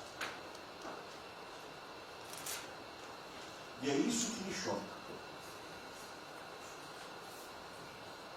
É só isso, presidente. Eu realmente acho que toda essa discussão de vamos fazer isso, vamos fazer aquilo, eu vi muitos ministros que chegaram, foram embora. Eu percebo que tem muita gente com agenda própria. Eu percebo que tem, assim, tem um jogo que é jogado aqui, mas eu não vim para jogar o jogo. Eu vim aqui para lutar. E eu luto e me ferro. Eu estou com um monte de processo aqui no Comitê de Ética da Presidência. Eu sou o único que levou processo. É um absurdo o que está acontecendo aqui no Brasil. A gente está conversando com quem a gente tinha que lutar. A gente não está sendo duro bastante contra os privilégios, contra o tamanho do Estado.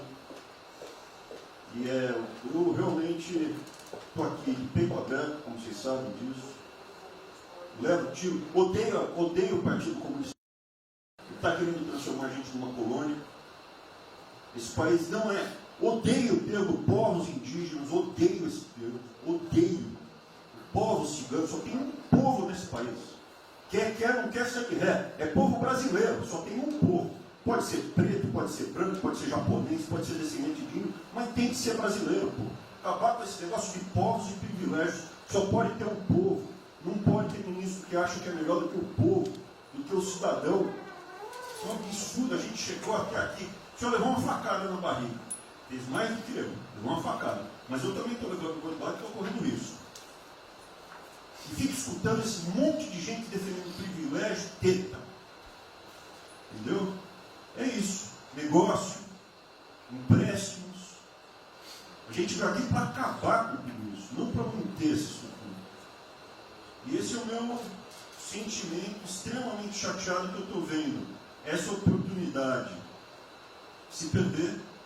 Eu sou, evidentemente, eu estou no grupo dos ministros que está mais ligado com a militância. É evidente que eu era militante. Eu estava militando de peito aberto, continuo militando, do ponto de vista de carreira. Eu poderia ter tentado me dar bem. Não foi isso que eu fiz. Não foi isso que eu fiz. Sei que isso daqui é um palácio, existem intrigas palacianas, estou sendo muito franco. E a gente pode sim perder a liberdade, perder esse país. Ninguém vai se dar bem se a gente perder esse país. Quem vai se dar bem são pouquíssimas famílias. Pouquíssimas famílias. Não se iludam. Não se iludam. Para isso. Deixa eu complementar aqui. O Ventório está falando, estou com 65 anos. A gente vai se aproximando do que não deve. Eu já tenho me policiado tocante a isso daí. São pessoas aqui em Brasília, os três poderes, que não sabem o que é povo. Eu converso com alguns, não sabem o que é um feijão com arroz, não sabem o que é um supermercado, esqueceu. Acho que o dinheiro cai do céu. Eu estou com meus privilégios garantidos, meus 100 mil por mês, em média, 100 mil por mês, né? Legalmente. E acho que isso não vai acabar nunca. Como alguns acham que a liberdade, qual é desse cara? Está maluco? Eu estou vendo mais antigo aqui, o Jorge aqui. Ele sabe o que foi 64. Muitos aqui não sabem. Essa cambada que tentou chegar no poder de 64, se tiver chegado, ele estava fudido todo mundo aqui. Cortando, ele está felicíssimo cortando cana, ganhando $20 por mês. Não pode esquecer disso. Nós não podemos esquecer o que é esse povo. Eu vou convidar os ministros para domingo e passar essa evento da Guadia. Convite, né? Não é missão, mas convite. Para ver como é que está o cara na esquina. Para ver uns merda para falar aí, né? Uns merda dizendo. O cara rompeu o isolamento, tá dando peça. Tem peça pro cacete, pô. Tá passando fome, tá na merda, pô. Sentiu o cheiro de povo. Como eu falei, tá? É uma experiência para todo político sentir. E lá ver como é que está o negócio. Ou a gente tem que estar como se fosse, né, um general na retaguarda e deixar a tropa se encerrar na frente. Não, o general está na frente, o coronel está na frente, o capitão está na frente. Nós, heróis da Segunda Guerra Mundial, estiver na frente do campo de batalha. Simples aqui, tenho certeza, nas Forças Armadas vão cumprir com o seu papel, mas, né, nós temos que dar exemplo. E mostrar que o Brasil não é. Eu sou mais educado que o Ventral, até me polir muito, né, o linguajar que nos usa, mas não é isso. Que o pessoal pinta por aí, se reunindo de madrugada, para lá, para cá, cima de informações. O meu funciona. O meu particular funciona. Os outros que tem oficialmente desinformam. E voltando ao tema, eu prefiro não ter informação do que ser desinformado por cima de informações que eu tenho. Então, pessoal, muitos vão poder sair do Brasil. Mas não quero sair, ver a minha irmã de Eldorado, outra de Cajati, o coitado do meu irmão capitão do exército de Miracatu se fuder, pô. Como é perseguido o tempo todo. É a bosta da Folha de São Paulo. Diz que meu irmão foi expulso de um açougue em Registro, que estava comprando carne sem máscara. Comprovou no papel, estava em São Paulo esse dia. O dono do restaurante, do açougue, falou que não estava lá. E fica por isso mesmo, isso aqui é problema dele, né? Mas é putaria o tempo todo para me atingir, mexendo com a minha família. Já tentei trocar gente da segurança nossa no Rio de Janeiro, oficialmente, e não consegui. Isso acabou. Eu não vou esperar fuder minha família toda, de sacanagem, ou amigo meu, porque eu não posso trocar alguém da segurança na ponta da linha que pertence à estrutura. Vai trocar. Se não puder trocar, troca o chefe dele. Pode trocar o chefe dele? Troca o ministro. E ponto final. Não estamos aqui para brincadeira. Eu tenho um garoto aqui, com todo respeito, do BNDES. Eu conhecia, ele usava calção lá. Pode ver se está vindo para cá, podia estar muito bem lá. Veio para cá, eu tentava mudar o Brasil com o vídeo do Paulinho. E amigos, pais dele, que conheciam, né, Paulinho? Eu não lembro dos teus pais, nem você, tá certo? Mas alguém está investindo aqui. E todos nós temos que pensar nisso. O que esses filhos de Maia querem, é a nossa liberdade. Olha, como é fácil pôr uma ditadura no Brasil, como é fácil. O povo da América, por isso que eu quero, ministro da Justiça, ministro da Defesa, que o povo se abre, que a garantia que não vai ter um filho da puta aparecer para impor uma ditadura aqui. Que é fácil impor uma ditadura, facílimo. Um bosta do prefeito, faz um bosta no decreto, algema e deixa todo mundo dentro de casa. Se eu tivesse armado, ia para a rua. E se eu fosse ditador, né, eu queria desarmar a população, como todos fizeram no passado, quando queriam, antes de impor a sua respectiva ditadura. Aí, que a demonstração nossa, eu peço ao Fernando e ao outro, por favor, assine essa portaria hoje, que eu quero dar um puta do recado para esses bosta. Por que eu estou armando o povo? Porque eu não quero uma ditadura. E não dá para segurar mais. Não dá para segurar mais. Quem não aceitar as minhas bandeiras, Damares, família, Deus, Brasil, armamento, liberdade de expressão, livre mercado, quem não aceitar isso está no governo errado. Espere para 22, né, o seu Álvaro Dias, espere o Alckmin, espere o Haddad, ou talvez o Lula, né?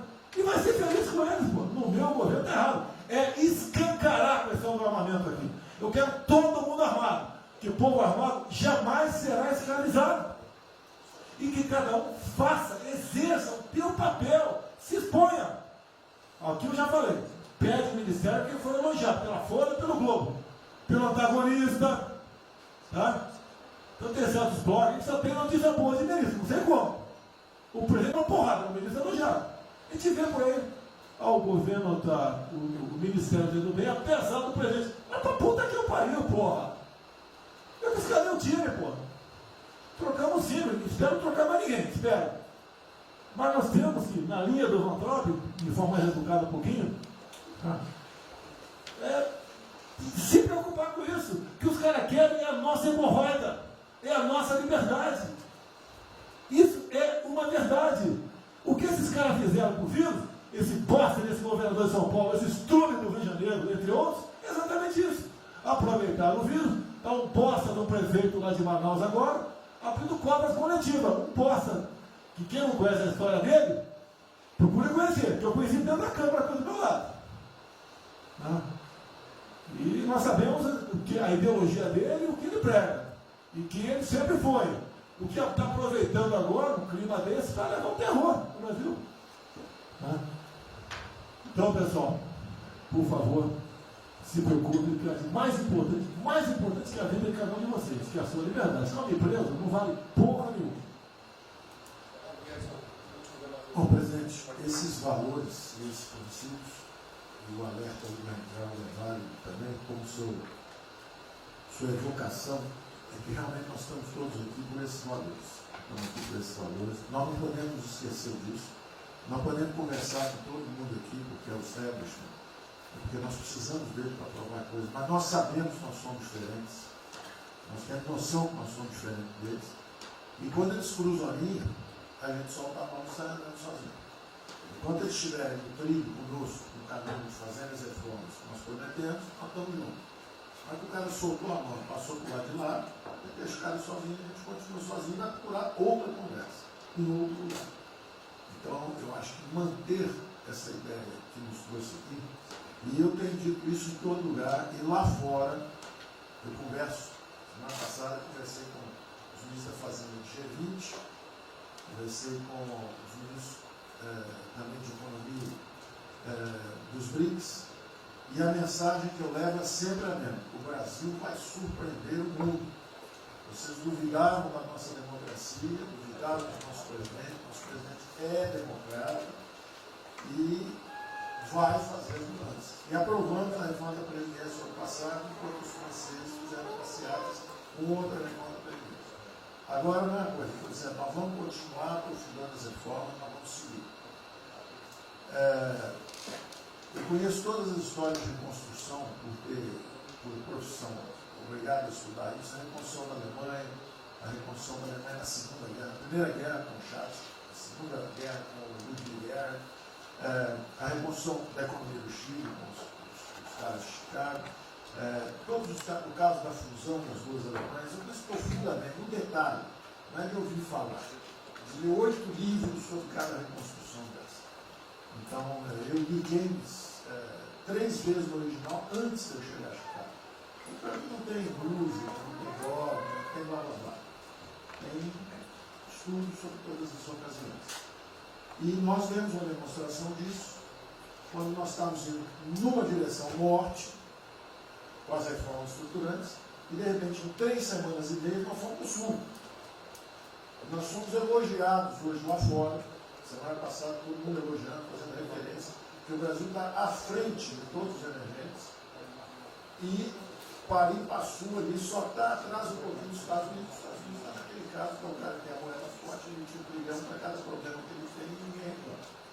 Fizemos vários programas antes dos alemães, vários programas antes dos ingleses, vários programas, de todo tipo. Então, se não existe algo aqui, é dogma. Existe capacidade de trabalho com um grupo extraordinário que tem. Então, nós atacamos em todas as direções. Primeiro, o campus foi lá e reduziu os consórcios, 200 milhões. Logo depois, nós não tínhamos espaço constitucional, fizemos antecipações de benefícios e diferimento de impostos, porque não tinha espaço constitucional. Logo depois, tivemos espaço pelo Supremo e pelo Congresso. Entramos nas constitucionais, gastamos 300 e poucos bilhões, que não é muito. Teve ideia, o último déficit do governo Temer foi 160. Nós gastamos 300. Não gastamos tanto assim, mas atingimos 50 milhões de brasileiros, como diz lá o termo. 70 milhões de brasileiros. Lançando essa camada para os mais frágeis, pegamos os idosos, pegamos as empresas, microcrédito, depois de 0 a 60 mil, depois de 360 a 10 milhões, Montamos um comitê de bancos, estamos lá com o Montezano agora fazendo justamente a reestruturação. Não vai ter molezinha para a empresa aérea, para nada disso. É dinheiro que nós vamos botar usando a melhor tecnologia financeira lá de fora. Nós vamos botar dinheiro, vai dar certo, nós vamos ganhar dinheiro. Nós vamos ganhar dinheiro usando recursos públicos para salvar grandes companhias. Agora nós vamos perder dinheiro salvando empresas pequenininhas. Então nós estamos fazendo tudo by the book direitinho. Na conversa com os ministros da Fazenda lá de fora, eu disse que nós estamos com um déficit extraordinariamente alto esse ano, da mesma forma que eles, está todo mundo na mesma direção, só que nós caímos no chão, então uma confusão, tiro, porrada e bomba, mas nós não perdemos a busca. A gente cai, levanta e sabe para onde nós temos que ir. Nós não vamos perder a busca. Nós sabemos dos valores, sabemos dos princípios, sabemos o que nós estamos defendendo. Estamos defendendo liberdade, liberdade econômica, liberdade política. Nós sabemos o que nós estamos defendendo.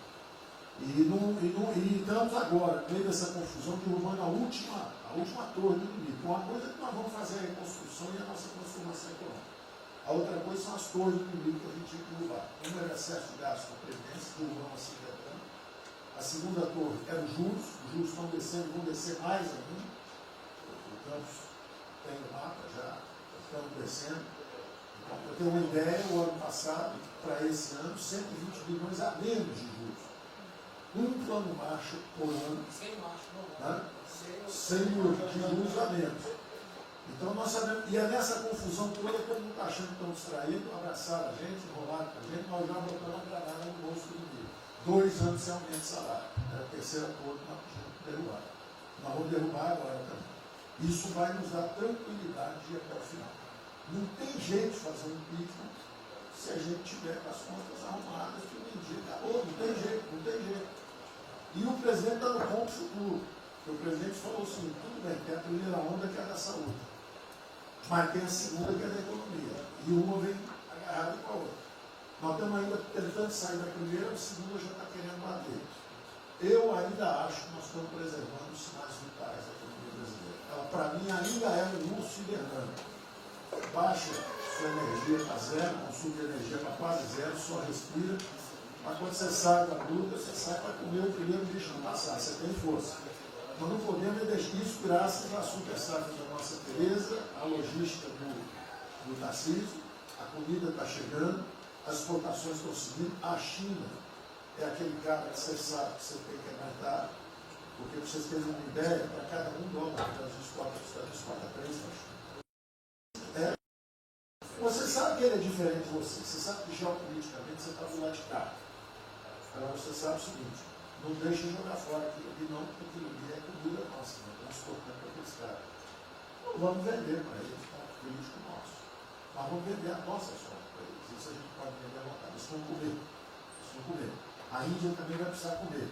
Vai ser o trading da água. Eles vão dizer que é a melhor trading da água. Um dia alguém comentou comigo, acho que foi o Ramos, não foi, Ramos? Foi. É o trading da água. Quer dizer, os caras precisam de alimento, não tem água, nós temos muito mais água que eles têm. Então eles vão ter que abrir mão da agricultura para fazer outras coisas e nós vamos poder exportar para eles também. Então nós temos um mapa de voo bom, nós temos uma equipe jovem, preparada, todo mundo trabalhando junto, e nós não vamos perder o rumo, nós não podemos perder o rumo. Então vai ter muita conversa, vamos para cá, vamos para lá, vamos fazer isso, vamos fazer aquilo, não vamos perder o rumo não.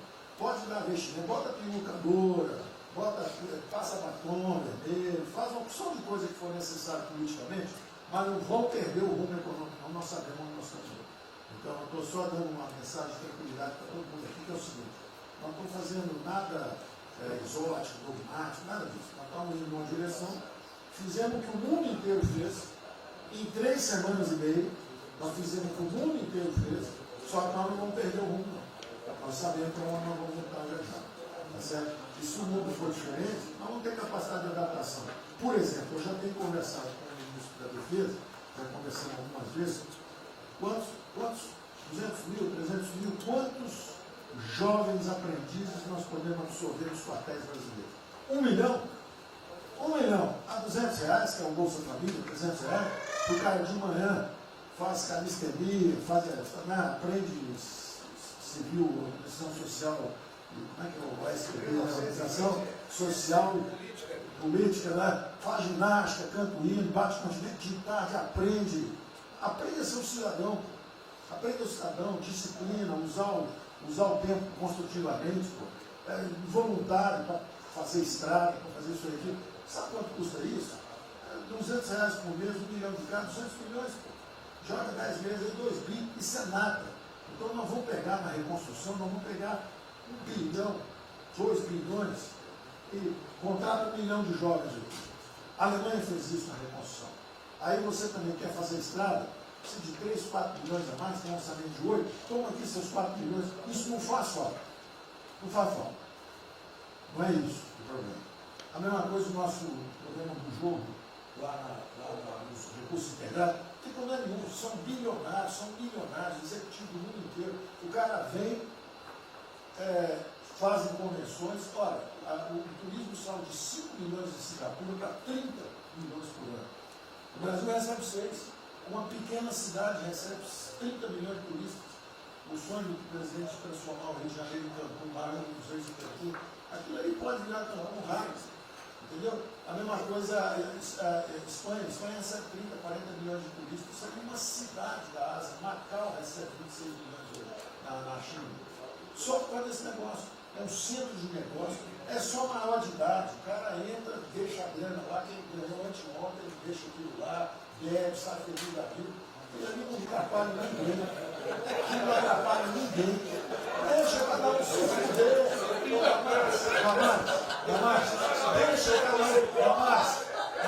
O presidente fala de liberdade. Deixa cada um se fuder do jeito que quiser. Principalmente se o cara é maior, vacinado e bilionário. Deixa o cara se fuder. Lá não entra nenhum brasileirinho. Não entra nenhum brasileirinho desprotegido. Se a CGU tiver como controlar a entrada e a saída do dinheiro. Isso, então vamos lá. Se não tiver como lavar dinheiro. Então, só para terminar as observações também finais ali, o Campos falou duas coisas também interessantes. Então, o Campos falou duas coisas interessantes ali. Uma é o seguinte: o estrangeiro para vir fazer investimento, eu tive com isso, eu recebi o embaixador, já reportei isso para o presidente, eu segui o embaixador dos Estados Unidos e ele veio conversar conosco. E a mensagem maior dele era uma só. Assim, ó, nós queremos um bom ambiente de negócio. Nós vamos colocar centenas de bilhões de dólares. O mundo inteiro quer investir no Brasil. Agora nós precisamos de um bom ambiente de negócio. Simplificação de impostos, segurança jurídica, coisa desse tipo. Né? Então, o secretário do Comércio Americano, que é o Wilbur Ross, o cara me disse o seguinte: eu só tenho um conselho para vocês. Vamos aderir ao GPA, que é o General Purchasing Agreement, que é o seguinte: é um acordo, nós com a entrada na OECD, nós assinamos esse acordo, e esse acordo diz o seguinte: não pode haver nenhuma compra governamental sem transparência. Acabou. Então não basta a gente fazer isso, quer dizer, não vai fazer concorrência para concessão, privatização. Então nós já estamos na pista certa, já estamos indo na direção certa. Só uma informação sobre isso aí. Eu fiz uma reunião com o pessoal da CBE essa semana, agora foi semana passada, falando do nosso interesse. Eles falaram assim: já nos consideram da CBE. Sim. Tá? Então, os ministérios, estou falando isso porque vários ministérios têm uma pauta a cumprir.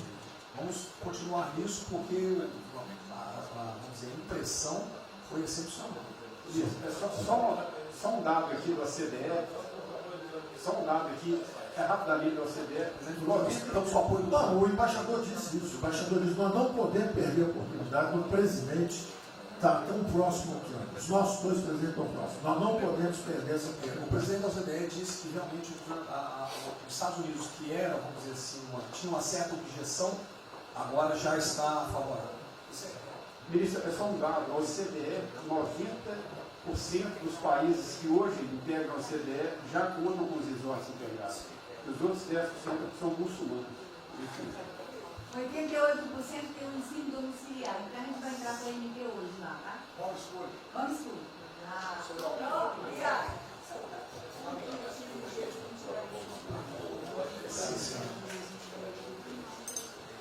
Uma nova ordem para o coronavírus. Muitos países vão colocar regras para ter estoque novamente. Eu acho que não é o nosso caso. Nós temos que ter acesso ao mercado.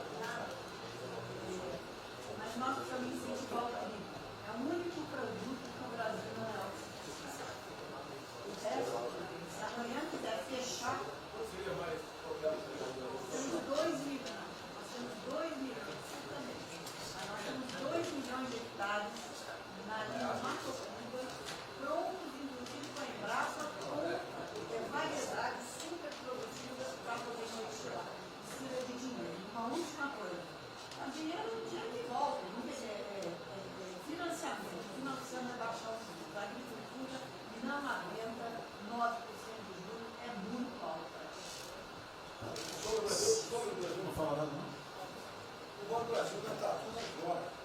O Banco do Brasil não está tudo em cobra, porque não é privado nem público. Então, se for apertar o Rubem, coitado, ele é super liberal. Mas se apertar ele e falar, bota o juro baixo, eu não posso, senão a turma, os privados, meus minoritários, me apertam. Aí você fala assim, bota o juro alto, eu não posso, porque senão o governo me aperta. O Banco do Brasil é um caso pronto de privatização. É um caso pronto, e a gente não está dando espaço. Só já notou que o BNDES e a Caixa, que são nossos públicos, a gente faz o que a gente quer. O Banco do Brasil não consegue fazer nada, ele tem um liberal lá. Então tem que vender essa porra logo.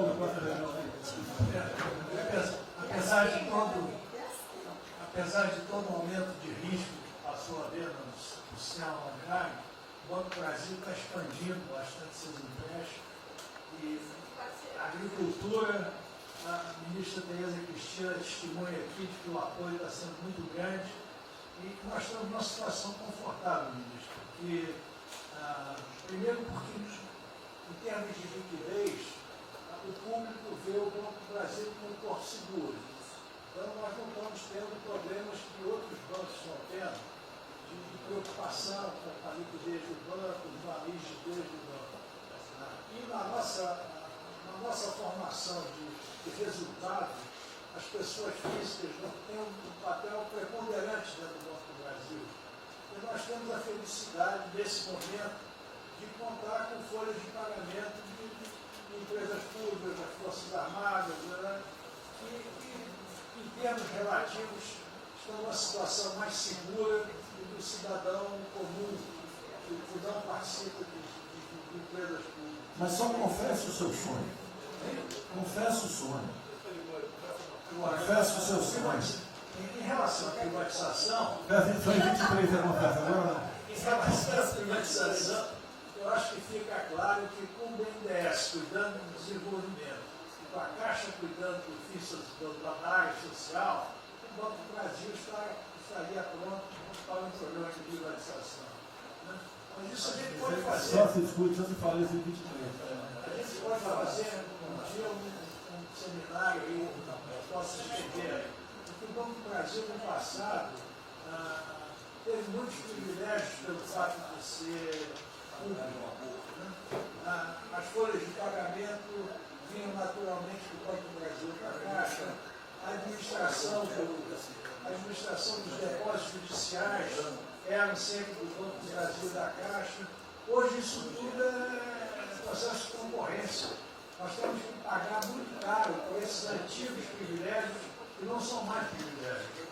E fica só o lado ruim de ser estatal, pesando no Banco do Brasil.